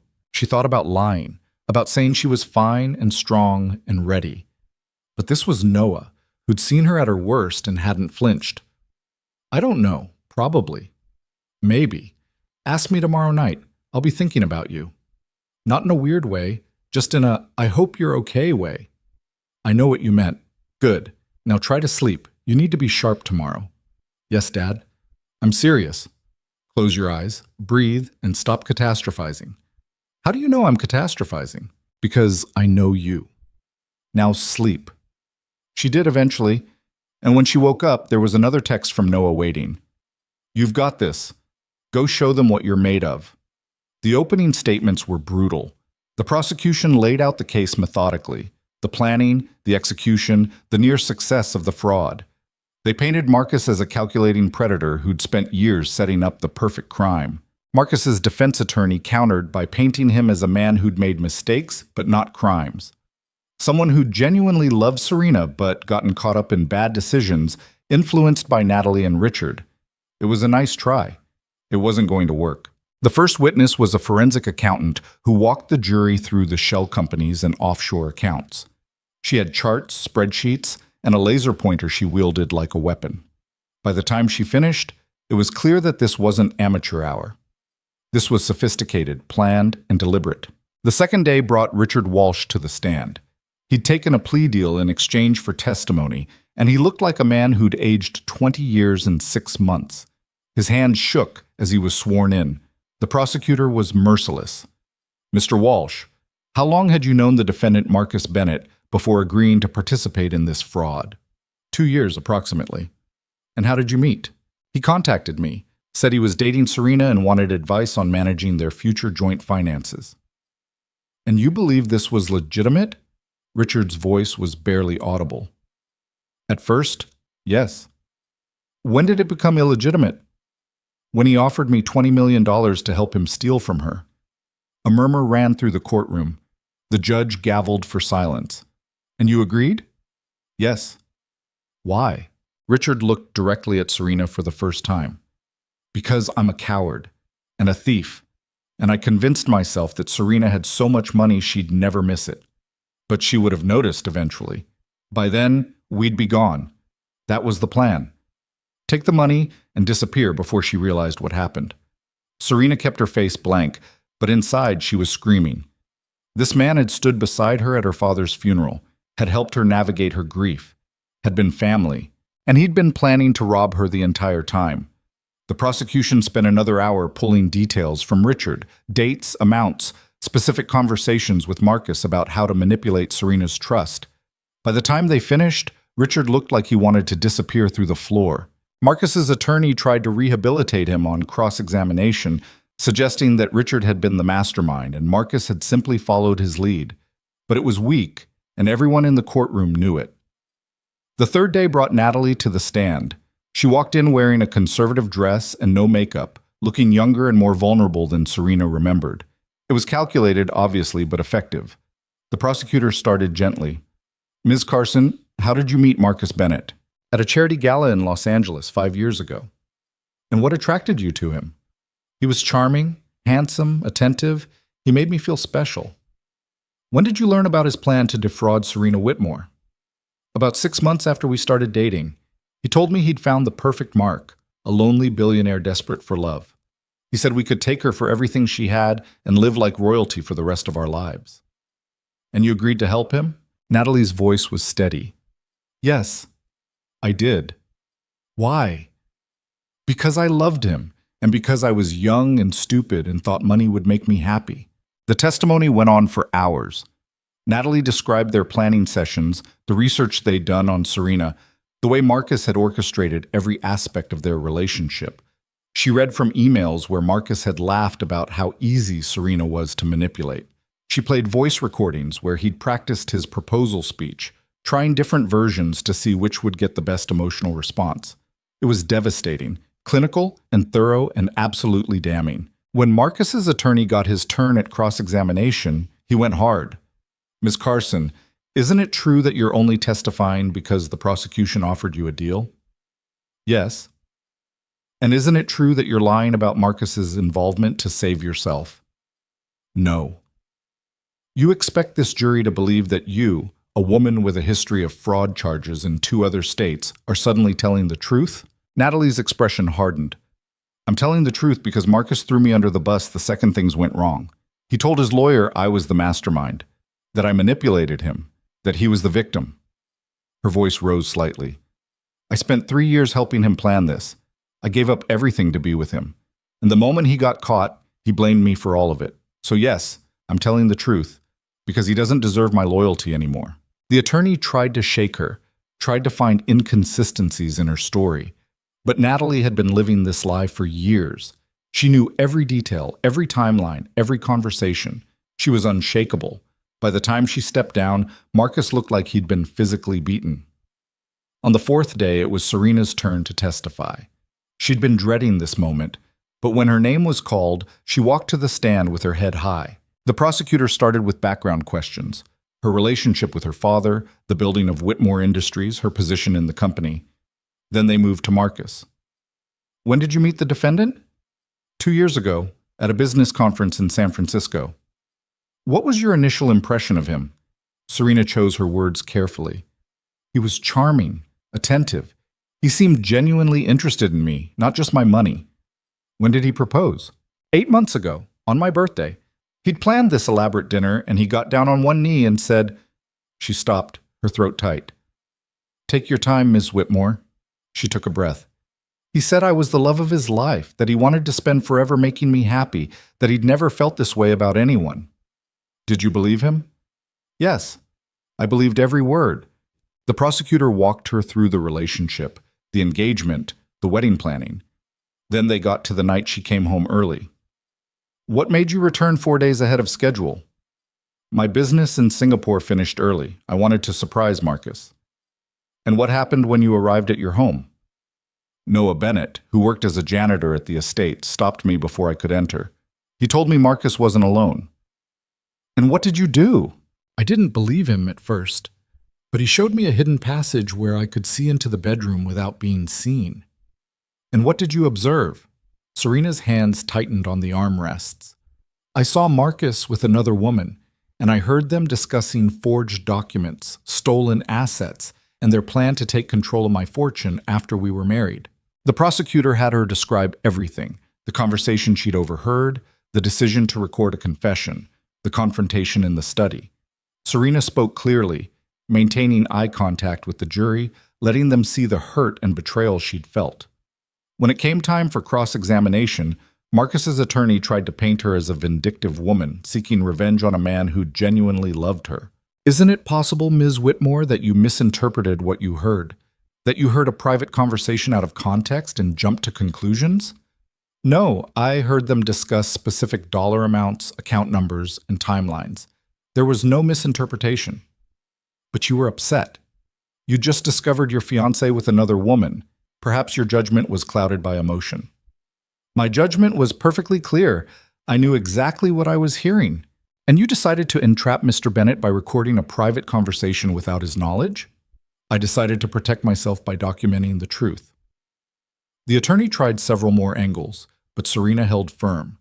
She'd lived through the betrayal. She'd seen the evidence. She knew exactly what had happened. When she finally stepped down from the stand, her legs were shaking, but she'd done it. She'd told the truth, and the jury had listened. The defense put Marcus on the stand the next day. It was a mistake, and everyone knew it. He tried to play the victim, claimed he genuinely loved Serena, but got swept up in Natalie's schemes. But his story had too many holes, too many contradictions with the documented evidence. The prosecution tore him apart on cross-examination. They played recordings where his voice was clear, discussing the fraud in detail. They showed emails he'd sent to Richard mapping out the timeline. They presented evidence that he'd opened the offshore accounts himself, 6 months before even meeting Serena. By the time he stepped down, his credibility was destroyed. The closing arguments were mercifully brief. The prosecution summarized the mountain of evidence. The defense made one last desperate plea for sympathy.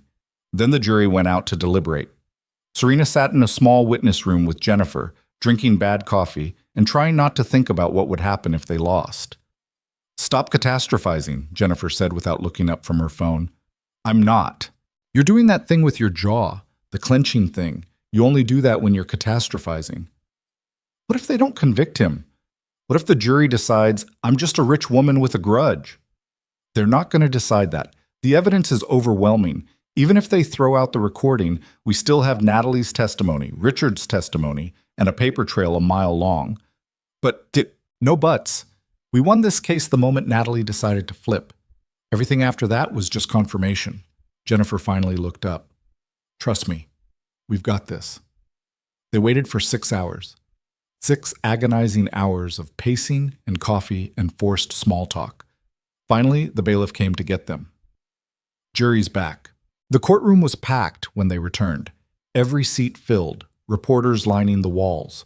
Serena sat at the prosecutor's table, her hands folded in her lap, and tried to breathe normally. The judge entered. Everyone rose. Then the jury filed in, their faces carefully blank. Has the jury reached a verdict? The judge asked. The foreman stood. We have, Your Honor. On the charge of fraud in the first degree, how do you find? Guilty. The words seemed to echo in the sudden silence. Serena felt Jennifer grip her hand under the table. On the charge of conspiracy to commit fraud, how do you find? Guilty. On the charge of attempted grand larceny, how do you find? Guilty. Guilty. Guilty. Guilty. On all charges, every count, without exception, Marcus collapsed in his chair. His attorney put a steadying hand on his shoulder, but Marcus was beyond comfort. The judge set a sentencing date for 6 weeks out and dismissed the jury. As they led Marcus out in handcuffs, he finally looked at Serena. His eyes were red, his face pale, and for just a moment she saw fear. Serena, please, he called out. Please, you have to... I don't have to do anything, she said quietly. Not anymore. Outside, the courthouse steps were chaos. Reporters shouting questions, cameras flashing, people pressing forward trying to get a statement. Jennifer stepped up to the microphone. Ms. Whitmore is gratified that justice has been served. She wants to thank the prosecutors, the jury, and everyone who helped bring the truth to light. She will not be taking questions at this time. They made it to the car and pulled away before anyone could follow. In the back seat, Serena finally let herself react. Not tears exactly, just a long, shuddering breath that felt like releasing 3 months of tension all at once. It's over, she said. It's over, Jennifer confirmed. You won. Serena looked out the window at the city passing by. I don't feel like I won. I feel like I survived. Sometimes that's the same thing. That night, Serena went back to the Silver Line Hotel for what she promised herself would be the last time. She'd lived in that anonymous room for 3 months, hiding from her own life. It was time to go home. But first she had a call to make. Noah answered on the second ring. How'd it go? Guilty on everything. Wow. How do you feel? Exhausted, relieved, empty. She kicked off her shoes and lay back on the bed. I keep waiting to feel something big, like triumph or closure or something, but I just feel tired. That's normal. You've been running on adrenaline for months. Now that it's over, you're crashing. When did you become such an expert on post-traumatic stress? I'm not. I'm just a guy who's been through some stuff and learned to recognize the patterns. Serena smiled despite her exhaustion. Emma still want to see me? Are you kidding? She asks about you every day. I think you've replaced dinosaurs as her favorite topic of conversation. That's a high honor. The highest. So when are you coming by? Tomorrow? If that works for you? Tomorrow works. Emma will lose her mind. Tell her to save room on the fridge. I'm bringing the dragon drawing back. It's been my good luck charm through this whole trial. She'll love that. And Serena? Yeah? I'm proud of you for seeing this through, for not giving up, for being strong even when you didn't feel strong. Her throat tightened. Thank you. For everything. I couldn't have done this without you. Sure you could have. You're tougher than you think. After they hung up, Serena stared at the ceiling and thought about Marcus in his cell, about Richard waiting for sentencing, about Natalie living with what she'd done. She thought about her father and whether he'd be proud or disappointed. She thought about the last 3 months and everything she'd lost and everything she'd learned. And she thought about tomorrow, about Emma's smile and Noah's terrible coffee and the possibility that maybe, just maybe, she could start building something real from all this wreckage. For the first time in a long time, tomorrow didn't feel like something to survive. It felt like something to look forward to. Morning came with sunlight that felt different somehow, like the world had shifted on its axis overnight. Serena woke in the hotel room for what she'd promised herself was the last time, packed the few belongings she'd accumulated over 3 months of hiding, and checked out without looking back. The mansion was exactly as she'd left it, grand and empty and full of ghosts. She stood in the driveway for a long moment, keys in hand, wondering if she could actually walk through those doors. The last time she'd been here, Marcus had been leading her to the study to sign away her fortune. The time before that, she'd listened through a hidden wall while he mocked her loneliness. "Just a building," she said out loud. "It's just a building." But it didn't feel like just a building. It felt like a crime scene. She forced herself inside anyway. The air smelled stale, like the house had been holding its breath. Mail was piled on the entry table, mostly junk, some legal notices, a few sympathy cards from people who'd heard about the trial. She left it all where it was and walked through the rooms, relearning the geography of her own home. The study looked normal. The police had taken the recording device as evidence, but everything else was untouched. Her desk, her books, the chair where Richard had sat and helped plan her destruction. She stood in the doorway and tried to remember what it had felt like before, when this room had been her sanctuary. The feeling wouldn't come. Her bedroom was worse. The bed was unmade. She'd left in such a hurry that night that she hadn't bothered with sheets. Marcus's cologne still lingered in the air, mixed with something floral that must have been Natalie's perfume. Serena opened all the windows and started stripping the bed with violent efficiency. Everything went into trash bags, the sheets, the pillows, the decorative throws Marcus had picked out. If he'd touched it, it was gone. She worked methodically through the closet, pulling out the clothes he'd bought her, the jewelry he'd given her, anything that carried his fingerprints. By noon, she had 6 industrial-sized bags of stuff lined up in the hallway. She'd call a donation center later. Or maybe she'd just burn it all.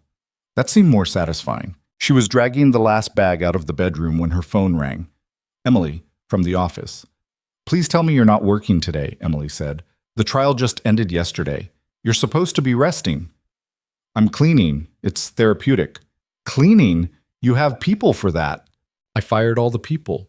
Well, most of them. Anyone Marcus hired is gone." Serena dropped the bag and leaned against the wall. "I can't have them here, Emily.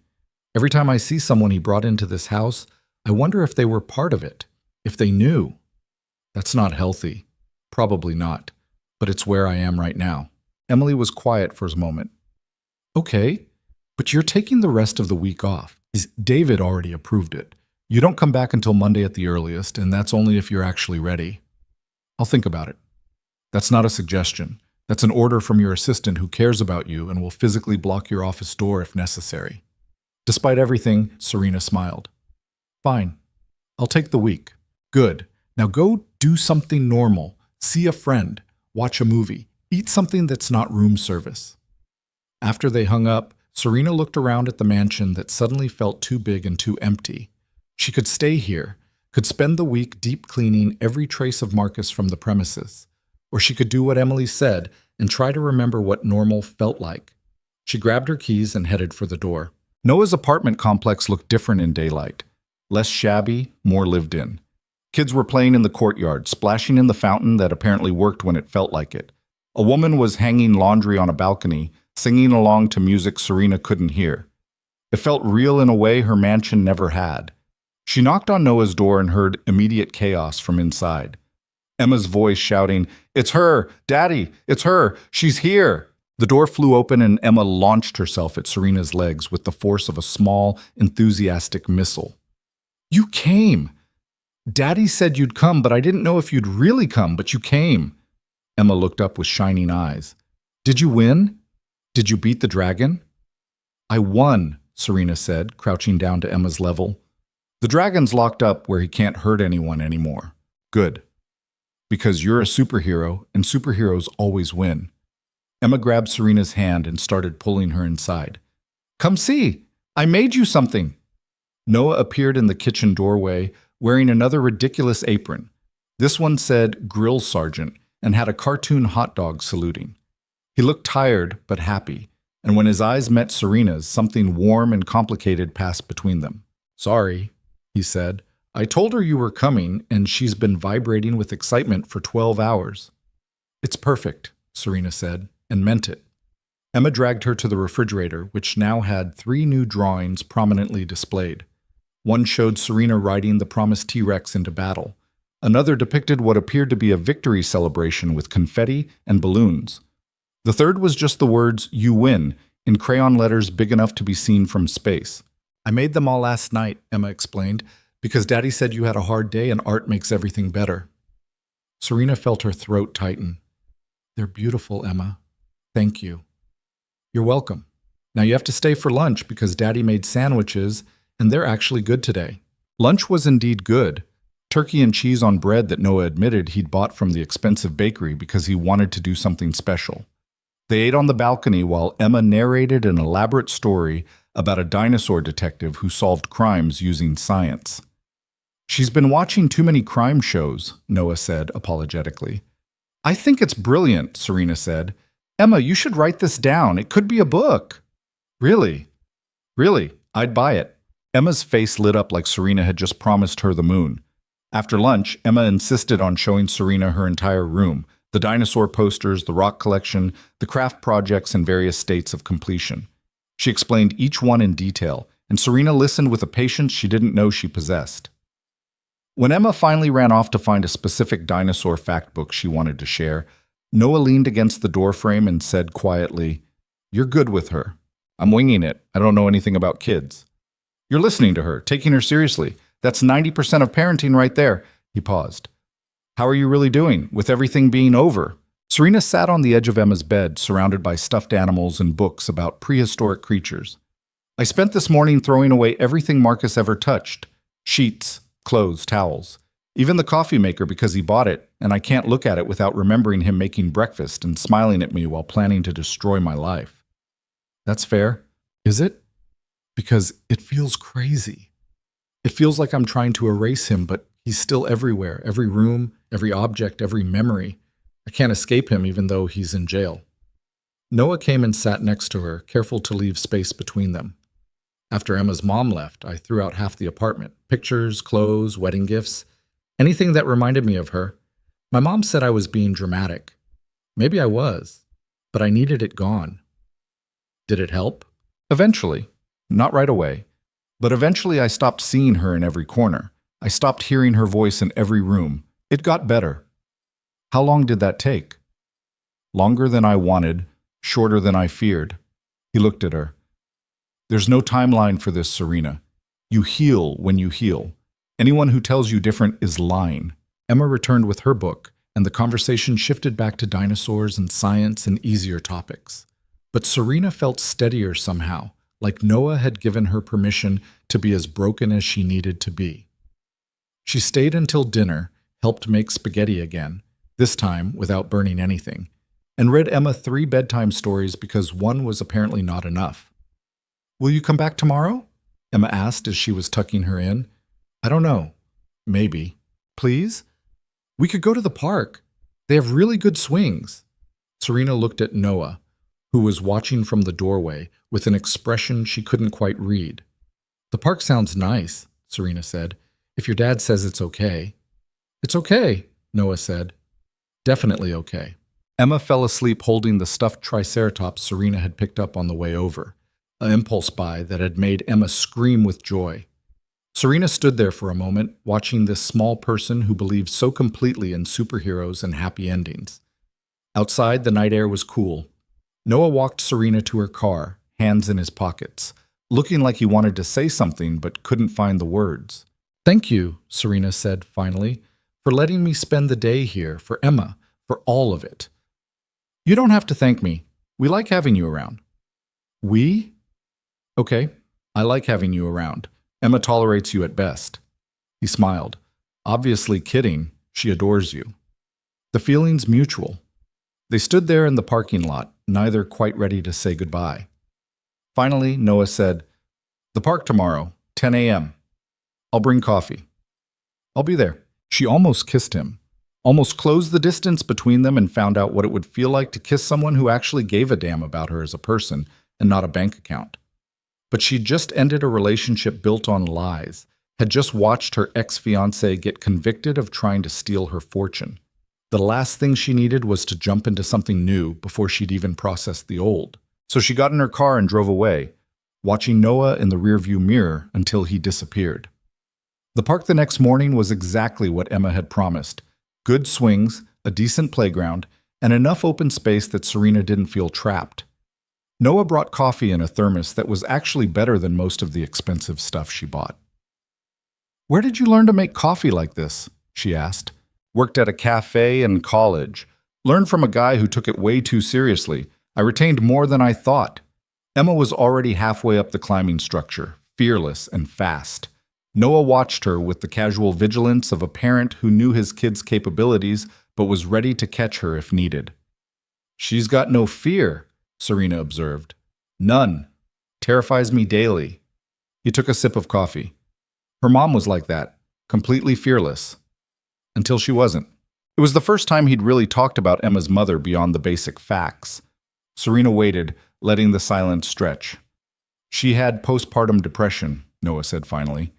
"Bad, but she wouldn't get help. Said she was fine. Said she just needed time. Then one day I came home and she was gone. Left a note saying she couldn't do it anymore. Couldn't be a mother, couldn't be a wife, couldn't be any of it. I'm sorry. I was angry for a long time. Felt abandoned. Felt like she'd chosen the easy way out and left me holding the pieces. But eventually I realized she was sick and scared and didn't know how to ask for help." He watched Emma swing from bar to bar. "I hope she's okay, wherever she is. I hope she found whatever she was looking for. Do you ever hear from her?" "No. She signed away her parental rights, made it clean. Part of me wishes she'd stayed in Emma's life somehow. But honestly, Emma's better off without someone who didn't want to be there." They sat on the bench and watched Emma play, and Serena felt the weight of understanding settle over her. They were both survivors of betrayal, both trying to figure out how to trust again. "Can I ask you something?" Noah said. "And you can tell me to shut up if it's too personal." "Go ahead. What are you going to do now? With the company? With your life? Now that the trial's over and Marcus is gone?" Serena thought about it. "Honestly, I have no idea. The company's fine, the board's happy, everything's stable, but I feel like I'm standing in the middle of my life and nothing fits anymore. The mansion doesn't feel like home. Work doesn't feel fulfilling. I don't know who I am without all the drama." "Maybe that's good. Maybe it's a chance to figure out who you want to be. Easy to say, harder to do." "Everything worth doing is hard. Doesn't mean you don't do it." Emma ran over, breathless and demanding they watch her do the monkey bars. They applauded her performance, and she ran back for another round. "She thinks you're magic, you know," Noah said. "Keeps telling her friends at school about the superhero lady who fights dragons. I hope I don't disappoint her when she realizes I'm just a person." "You won't, because being just a person who does the right thing is pretty magical all by itself." They stayed at the park for 3 hours, until Emma was exhausted and hungry and starting to get cranky. Noah suggested lunch at a burger place nearby, and Serena agreed without hesitation. The restaurant was loud and crowded, full of families and noise and normal life. Emma colored on the kids' menu while they waited for food, creating what she declared was an accurate scientific diagram of a stegosaurus. "That tail looks dangerous," Serena said. "It's called a thagomizer. That's the real name. Scientists named it after a cartoon." "No way. It's true. Tell her, Daddy." Noah confirmed the story, and Serena found herself genuinely delighted by this weird little fact. The food came, burgers and fries and milkshakes that were probably terrible for all of them. Emma ate with the enthusiasm of someone who'd burned serious calories at the playground, getting ketchup on her face and not caring. "You've got a little—" Serena gestured to her own cheek. Emma wiped at the wrong spot. "Here, let me." Serena grabbed a napkin and cleaned Emma's face with the automatic gesture of someone who'd done it 1,000 times, even though she hadn't. It just felt natural. Noah was watching her with an expression she couldn't read. "What?" she asked. "Nothing, just you're different than I expected." "Different how?" "More real, more normal. I thought billionaires would be cold and distant and untouchable. But you're sitting in a burger joint with ketchup on your sleeve, helping a 6-year-old color a dinosaur. It's weird?" "Nice," he said. "It's really nice." After lunch, they walked Emma back to the apartment for her mandatory quiet time, a rule Noah enforced with the dedication of someone who knew the consequences of skipping it. "Do you want to come in?" he asked Serena at the door. "Emma will just read in her room for an hour. We could talk, or not talk, whatever." Serena knew she should say no, should go home, deal with her own life, put some distance between herself and this thing that was developing whether she wanted it to or not.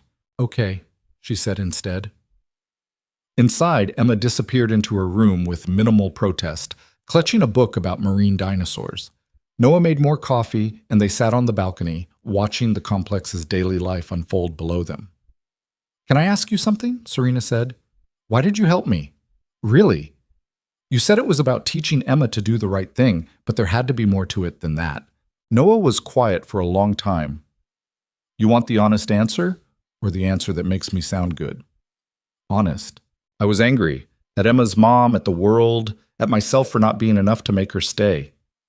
And then I saw what Marcus was doing to you, and I thought, here's someone else using another person's loneliness as a weapon. Someone else taking advantage of someone who just wanted to be loved." He looked at her. "I couldn't save Emma's mom from whatever demons were chasing her. But I could save you, so I did. That's still heroic. It's still selfish. I did it as much for me as I did for you." "I don't care, you still did it." Serena set down her coffee. "Nobody else did. Not the people who worked for me, not the board members who'd known me since childhood, not any of the so-called friends who disappeared the moment I wasn't useful anymore.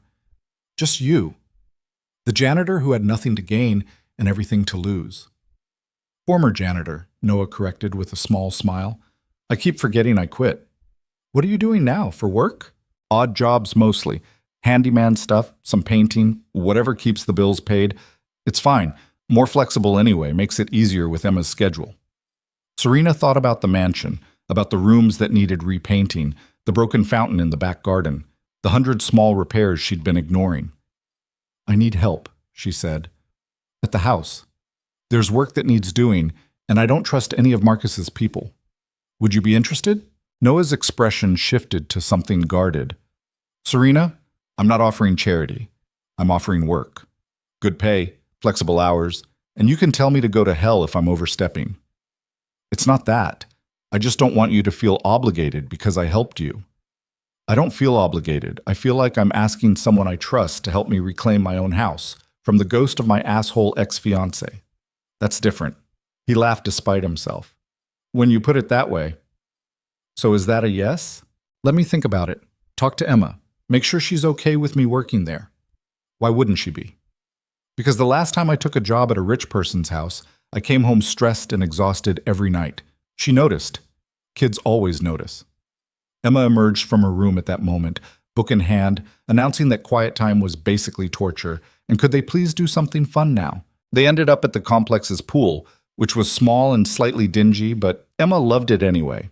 Serena had nothing to swim in, so she sat on the edge with her feet in the water while Noah and Emma played sharks and minnows. Watching them together hurt in a good way.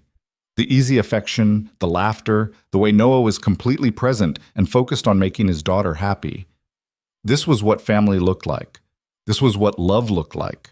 Marcus had never looked at her the way Noah looked at Emma, had never been that unguarded, that genuine, that real. Her phone buzzed. A text from Jennifer. "Sentencing hearing scheduled for next Friday. Prosecutors recommending maximum penalty for Marcus, 20 years. Richard gets 8 years with his plea deal. Natalie gets probation.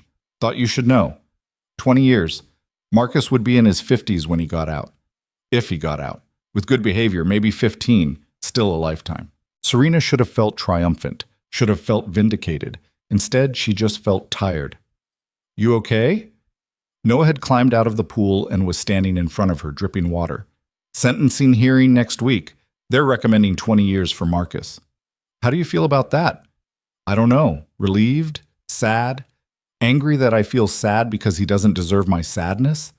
She looked up at him. "Is it weird that part of me feels sorry for him? Even after everything?" "No, it means you're human. Means you can separate what someone did from what they're going to suffer as consequence. That's not weakness. That's empathy. I don't want to be empathetic. I want to be cold and vengeful and satisfied." "No, you don't. Because if you were those things, you wouldn't be you. And you being you is kind of important. Emma splashed over, demanding Noah come back and play. He went, but not before squeezing Serena's shoulder in a gesture of comfort that somehow meant more than any words could. She stayed until the sun started setting, until Emma was exhausted and pruny and half asleep on Noah's shoulder. They walked back to his apartment together, and Serena helped get Emma dried off and into pajamas. "Best day ever," Emma mumbled as Noah tucked her in.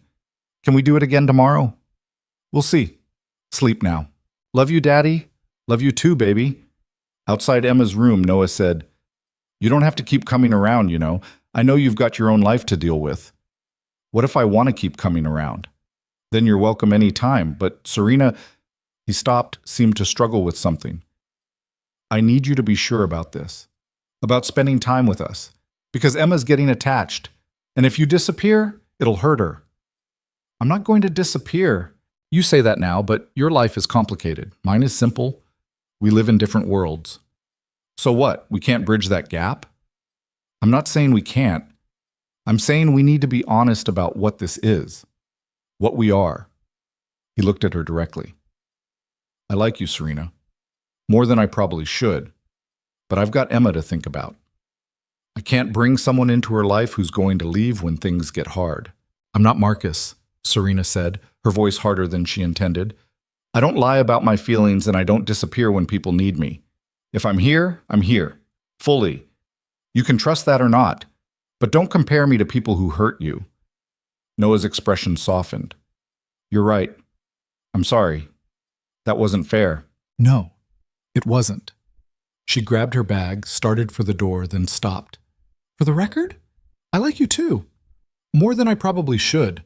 And yes, my life is complicated. But I'm working on that. And part of working on it is figuring out what I actually want instead of what I think I should want." "And what do you want?" She looked at him standing there in his faded jeans and worn t-shirt, looking nothing like the men she usually dated and everything like someone real. "I want to keep coming back here. I want to have terrible coffee and watch Emma draw dinosaurs and pretend for a few hours that my life is simpler than it is. And I want to see where this goes without overthinking it into oblivion." She paused. "Is that okay with you?" Noah crossed the small space between them in 2 steps. For a moment, Serena thought he was going to kiss her. Instead, he just looked at her like he was trying to memorize her face. "Yeah," he said quietly. "That's okay with me." She left before she could do something stupid like actually kiss him. But she drove home with a lightness in her chest she hadn't felt in months. The mansion was still empty and too big, but somehow it felt less oppressive. She walked through it mentally cataloging everything that needed to be changed, removed, or burned. The bed, obviously. The study would need new furniture. Maybe she'd knock down a wall, open up the space, let in more light. Maybe she'd sell the whole damn thing and buy something smaller. Something that felt like a home instead of a museum. Her phone rang. David Chen from the board. "Just wanted to check in," he said. "Make sure you're doing okay after the verdict." "I'm fine, David. Better than fine, actually." "Good. Because I have a proposition for you." The Singapore deal went so well that we're getting interest from 3 other Asian markets. Major expansion opportunity. Could double the company's footprint in 5 years. Before Serena would have jumped at this, would have thrown herself into the work, buried her feelings in spreadsheets and conference calls. "Send me the details," she said. "But David, I'm taking time before I commit to anything major. Real time, not a week, not a month. However long I need." There was a pause. "Are you thinking of stepping down?" "No, I'm thinking of stepping back. There's a difference. I built this company alongside my father. I'm not abandoning it, but I'm also not going to sacrifice everything else in my life for it. Not anymore." "Fair enough. Take your time. We'll be here when you're ready." After they hung up, Serena stood in the empty mansion and felt the future stretch out in front of her. Uncertain, yes. Complicated, absolutely. But hers. Finally, completely, undeniably hers. She texted Noah. "I'm in. For the work at the house. For whatever this is. I'm in." His response came quickly. "Good. Because Emma already told her entire class that her best friend is a billionaire superhero. I can't disappoint her now. Just to be clear, I'm her best friend in this scenario. Obviously, I'm just the chauffeur. Serena smiled and walked through her mansion, already making plans. Some things would stay. Most things would go. And in the empty spaces, she'd build something new, something real, something that actually belonged to her. The sentencing hearing arrived on a Friday morning that felt too ordinary for what it represented. Serena dressed carefully. A charcoal suit, minimal jewelry, her hair pulled back in a way that said she was here for business, not drama. Jennifer met her in the courthouse lobby with coffee and a folder thick with impact statements. "You don't have to go in," Jennifer said. "The prosecutor can handle it without you." "I know, but I want to be there. I need to see it end." The courtroom was less crowded than during the trial. Most of the reporters had moved on to newer scandals, though a few still lingered in the back rows, cameras ready for whatever moment they could sell. Marcus sat at the defense table looking diminished somehow, like the weeks in jail had physically shrunk him. His expensive suit hung loose on his frame. Richard Walsh sat on the other side of the room with his own attorney, waiting for his turn. He looked old and broken, nothing like the confident lawyer who used to bounce Serena on his knee. The judge entered and everyone stood. Then the proceedings began with the clinical efficiency of a system that processed tragedies every day. The prosecutor went first, laying out the scope of Marcus's crimes, the years of planning, the systematic manipulation, the nearly successful theft of $700 million.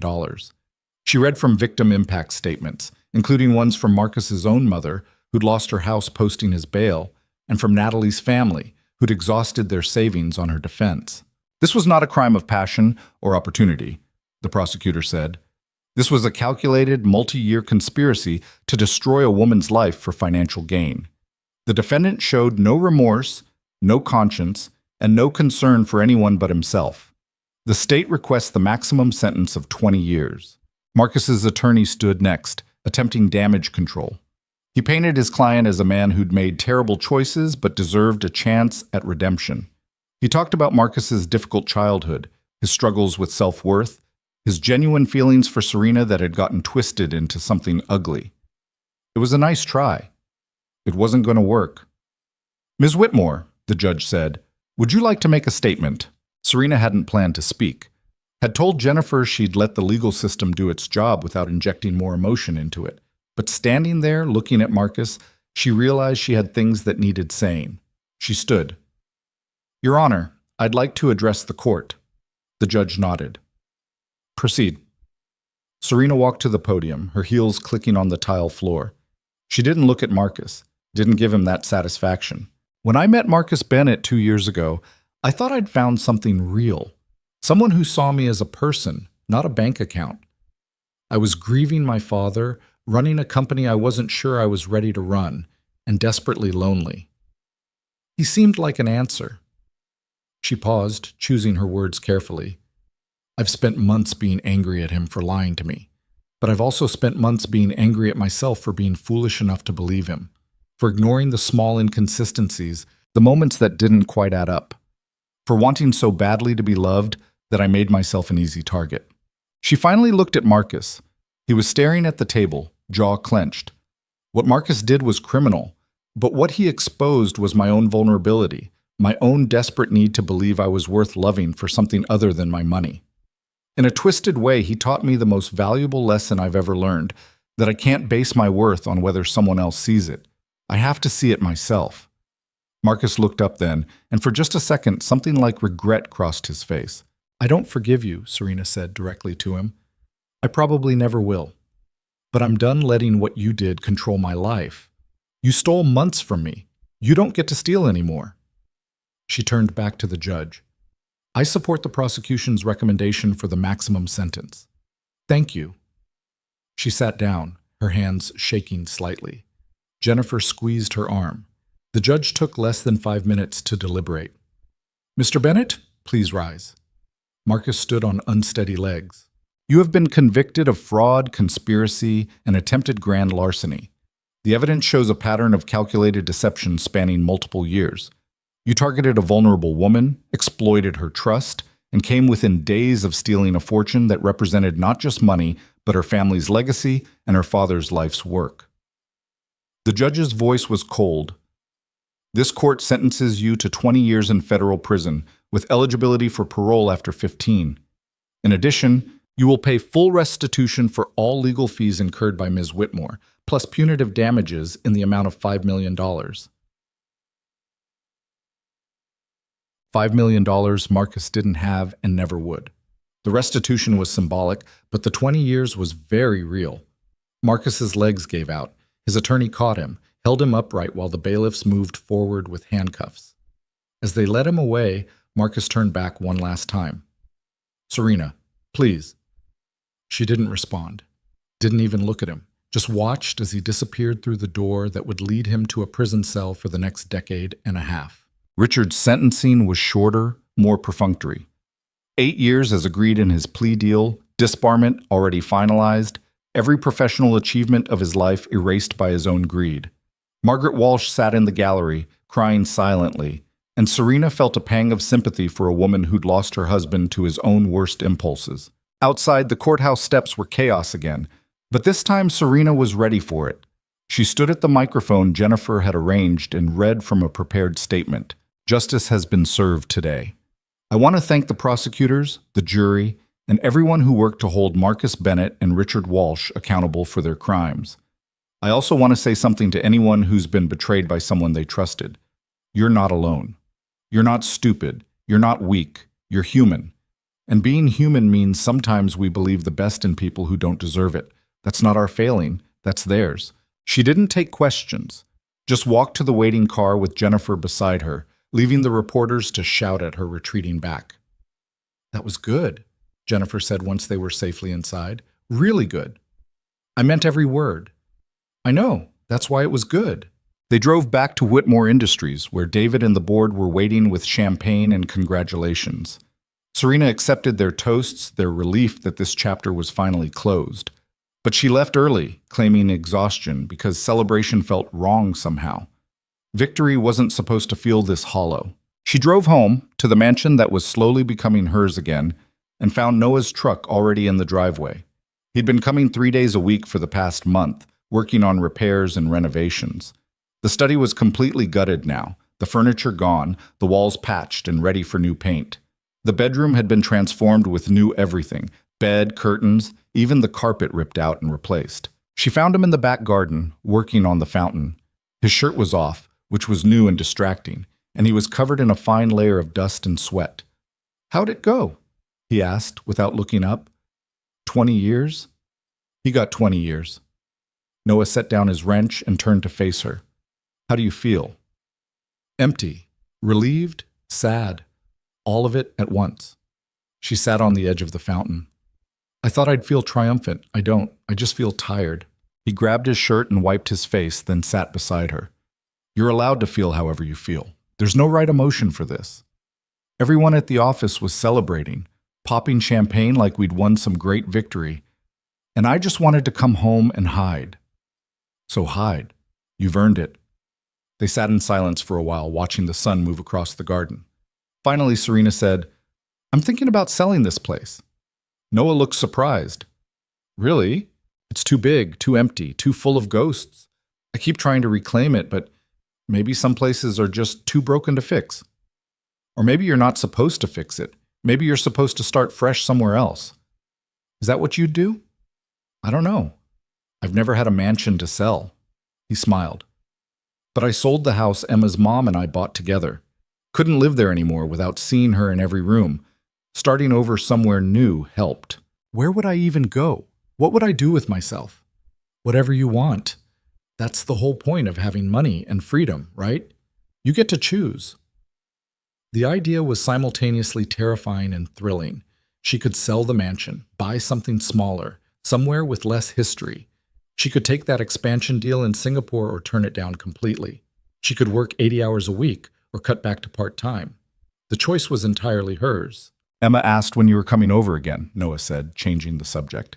"She wants to show you her science project, something about volcanoes. I'd love to see it. You could come to dinner tonight. Nothing fancy, just spaghetti and garlic bread that I'll probably burn." "You won't burn it. You've gotten better." "Have I?" He looked genuinely pleased.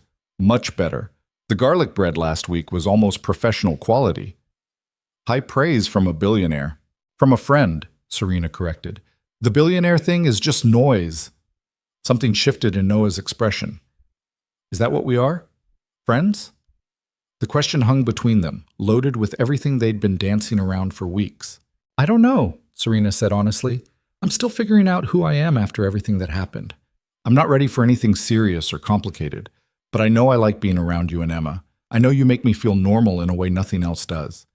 And I know I don't want to lose that. You won't. Whatever this is, whatever it becomes, you won't lose it unless you want to. Promise? Promise.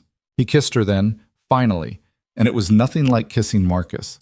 There was no performance to it, no calculation, just honest want and careful tenderness and the taste of dust and coffee. When they pulled apart, Serena was smiling. So, dinner tonight? Dinner tonight, but you're helping cook this time. I refuse to be the only one in the kitchen. I don't know how to cook. Then I'll teach you. Consider it payment for all the therapy you've been providing. I haven't been providing therapy? You listen to me talk about Emma and my ex and my terrible coffee-making skills. That's basically therapy. They went inside together and Noah showed her the progress he'd made on the study. The space was unrecognizable now, open and light-filled, ready to become whatever Serena wanted it to be. What are you thinking for in here? Noah asked. Home office, library, something else? Serena looked around, imagining the possibilities. Maybe nothing. Maybe I just leave it empty for a while, figure out what I actually need instead of what I think I should have. That's very zen of you.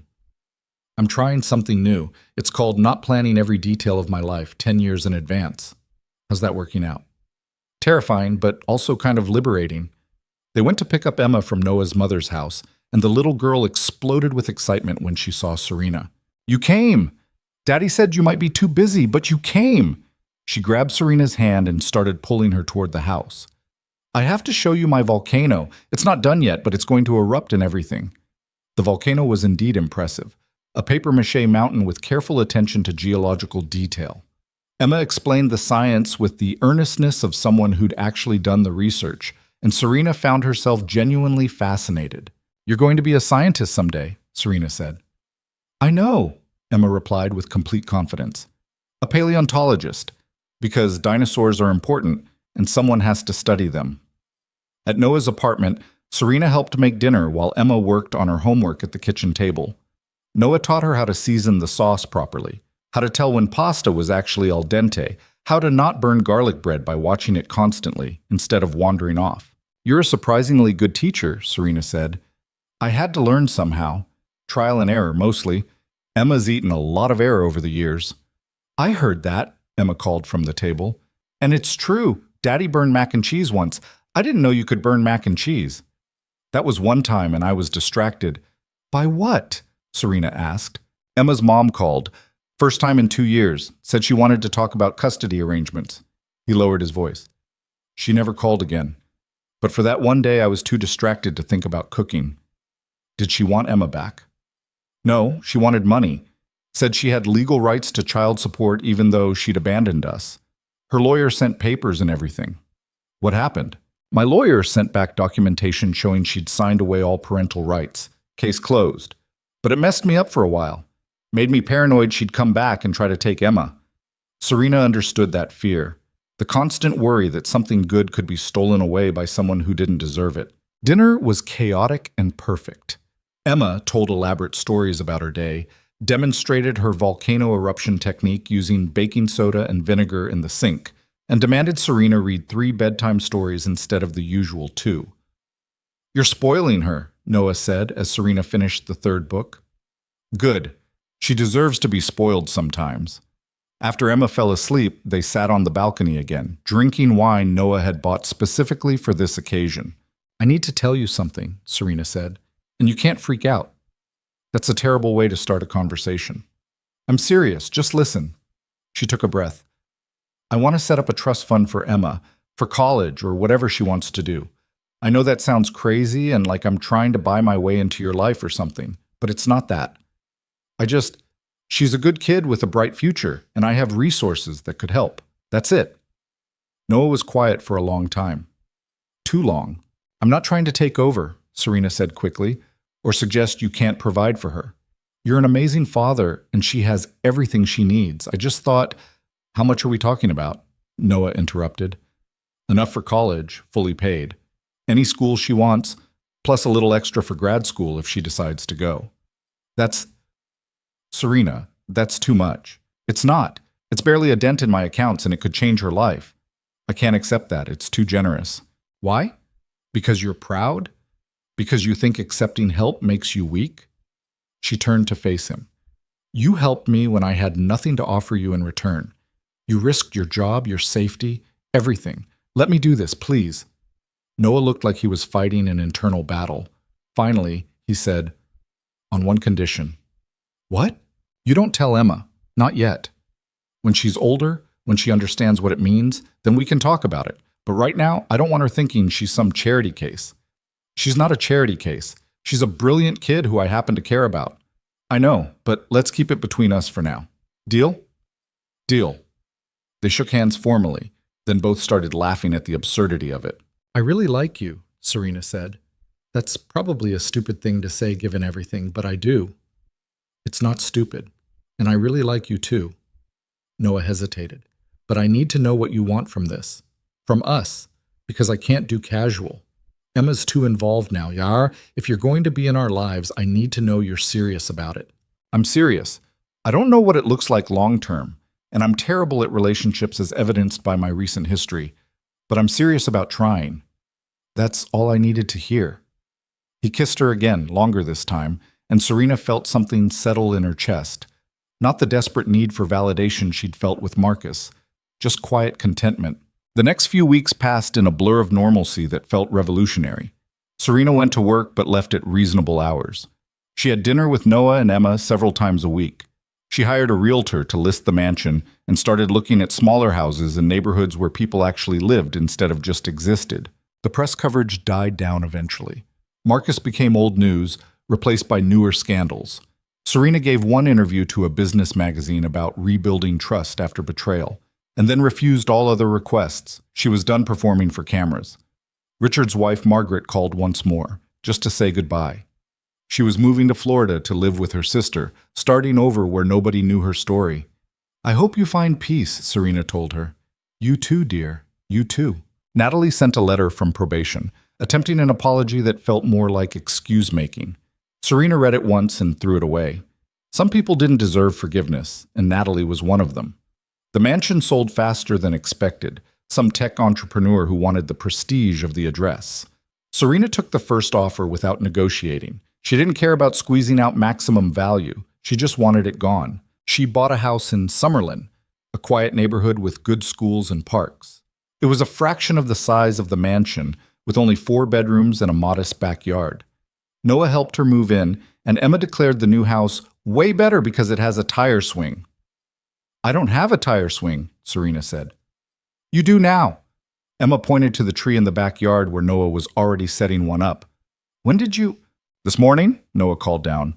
Figured every house needs a tire swing. It's basically a law.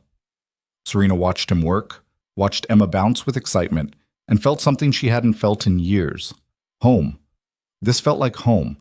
The board meeting the following week was tense.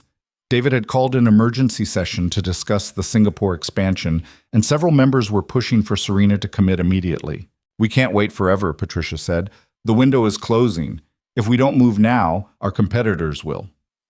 Then let them, Serena said. The room went silent. Excuse me? Patricia looked genuinely shocked. Let our competitors take Singapore. We'll focus on strengthening our existing markets instead of spreading ourselves too thin. That's not the aggressive growth strategy your father would have. My father is dead, Serena said quietly. And I'm not him.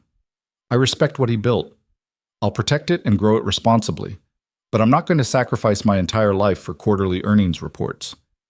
David was watching her with an unreadable expression. What are you proposing? A sustainable growth model. We expand strategically, not desperately. We invest in our people and our infrastructure. We build something that lasts instead of something that looks impressive in Forbes. The shareholders won't like it, someone said. The shareholders will adjust, and if they don't, they can sell their stock. I still control 51%. This company moves at my pace now. It was the first time she'd really wielded her power as majority stakeholder. The first time she'd pushed back against the board instead of deferring to their experience. David smiled. Your father would be proud, not because you're following his path, but because you're choosing your own. The vote passed. Not unanimously, but it passed. After the meeting, David pulled her aside. You've changed, in a good way. I almost lost everything. It puts things in perspective. It's more than that. You're not trying to prove yourself anymore. You're just being yourself. Turns out myself is enough. Who knew? She left the office early and went to pick up Emma from school, something she'd started doing once a week, much to Emma's delight. The other kids stared at Serena's car, and Emma would proudly announce, "That's my friend Serena," like it was the most natural thing in the world. They went for ice cream, got too many toppings, and talked about Emma's upcoming science fair. I need help with my presentation, Emma said. Daddy says I need to practice talking to people without getting shy. You? Shy? I don't believe it. I am. When there's lots of people, I forget what to say. Want to practice with me? Emma's face lit up. Really? Really. We'll do a full dress rehearsal. You present, I'll ask questions, and we'll work on it until you feel confident. They spent the next hour in Serena's new living room, Emma presenting her volcano project while Serena played various roles, encouraging teacher, skeptical judge, curious classmate. By the end, Emma was presenting with the confidence of someone who'd done it 100 times. You're going to win, Serena said. You think so? I know so. You're smart, prepared, and passionate. That's all you need. Noah arrived to pick up Emma, looking tired from a long day of work. He'd taken on more clients after Serena's mansion sold, building a real business instead of just taking odd jobs. How was practice? He asked Emma. Serena says I'm going to win the science fair. I said she has a good shot, Serena corrected. But yes, I'm betting on her. After Emma ran to get her backpack, Noah said quietly, Thank you for this, for caring about her. It's not hard. She's easy to care about. Still, you didn't have to get involved in our lives. You could have just moved on after the trial, but you didn't. Because I didn't want to. Because you two are the best thing that happened to me this year. Because when I'm with you, I remember what it feels like to be happy. Noah pulled her close and kissed her forehead. Stay for dinner? I'd love to. Emma's science fair was the following week, held in the school gymnasium with dozens of projects competing for ribbons and recognition. Emma's volcano was set up on a table with careful labels and diagrams explaining the geological processes involved. Serena sat in the bleachers with Noah, watching Emma present to the judges. The little girl was nervous at first, stumbling over her words. But then she caught Serena's eye and remembered their practice sessions. Her voice grew stronger, more confident. She didn't win first place. She got second, which was more than respectable. But she ran to Serena first, not Noah, throwing her arms around Serena's waist and shouting, I did it. I didn't freeze up. I remembered everything you taught me. You did amazing, Serena said, hugging her back. I'm so proud of you. Noah was watching them with an expression Serena couldn't quite read. Later, when Emma had run off to celebrate with friends, he said, She loves you, you know. I love her too. I mean, really loves you, like a mother. The word hung between them, heavy with implication. I'm not trying to replace her mother, Serena said carefully. I know that's a complicated thing. Emma doesn't remember her mother. She was too young. You're the first woman who's been consistently present in her life. The first one who's shown up and stayed. He took Serena's hand. I'm not complaining. I'm just saying she sees you that way. And I need to know if that scares you. Serena thought about it, really thought about it. A year ago, the idea of being any kind of parental figure would have terrified her. She'd never planned on kids, never thought of herself as maternal. But Emma had changed something. Had shown her that love didn't have to be complicated or conditional. It could just be showing up and caring and being present. It doesn't scare me, Serena said. It feels right. More right than anything else in my life. Noah kissed her then, in the middle of the elementary school gymnasium, surrounded by papier-mâché volcanoes and science projects. I love you, he said. I probably shouldn't say it this soon, and I know your last relationship was a disaster, but I do. I love you. Serena felt tears prick her eyes. I love you too, both of you. 6 months later, Serena stood in her backyard watching Noah teach Emma to plant tomatoes in the garden they'd built together. The house was small but full of Emma's artwork, Noah's tools, books, and laughter, and the kind of chaos that came from actually living instead of just existing. Marcus was 2 years into his sentence. Richard had been released early for good behavior and disappeared somewhere Serena didn't care to track. Natalie had violated probation and was back in jail. Whitmore Industries was stable and growing at a sustainable pace. The Singapore expansion had happened eventually, on Serena's terms and timeline. The board had learned to trust her judgment, and Serena had learned to trust herself. She'd never fully stop being careful, never fully lose the scars Marcus had left. But she'd learned that being hurt didn't mean being broken, that trusting again didn't mean being naive, that loving someone didn't require ignoring red flags. It required finding someone who didn't raise any.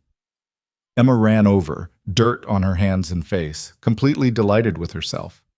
"Serena, look! I planted 6 tomato plants. Daddy says in a few months we'll have enough tomatoes for sauce." "That's amazing, sweetheart. Will you still be here when they're ready to help make the sauce?" Serena looked at Noah, who was watching her with quiet hope. "Yeah," she said, "I'll still be here." And she meant it. Not as a promise she was forcing herself to keep, but as a truth she actually believed. The mansion was gone. Marcus was gone. The fear and loneliness that had made her vulnerable were gone. What remained was real. Messy and imperfect and sometimes hard, but real. Emma went back to her planting, and Noah came to stand beside Serena. "You okay?" he asked. "More than okay." She leaned into him. "I'm happy." And she was. Not the desperate, grasping happiness she'd faked with Marcus. Not the performance of joy for people who didn't really care.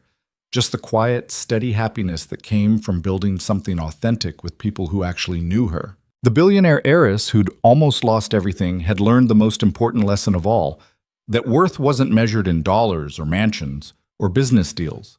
It was measured in moments like this, in dirt under fingernails and tomato plants and a 6-year-old who called her family without needing legal documents to prove it. She'd survived the betrayal. She'd survived the trial. She'd survived the rebuilding, and now, finally, she was doing more than surviving. She was living. The sun set over the modest backyard in Summerlin, painting the sky in shades of orange and pink. Inside, the house that Serena had chosen, not inherited, not bought for status, but chosen, waited with its tire swing and its lived-in furniture and its complete absence of ghosts. This was home. This was family. This was what victory actually looked like. Not revenge, not vindication, not even justice, though that had come too. Just the simple, revolutionary act of being loved for exactly who she was, and loving back the same way. Marcus had tried to take everything, but in losing what she thought mattered, Serena had found what actually did. And that was something no one could ever steal.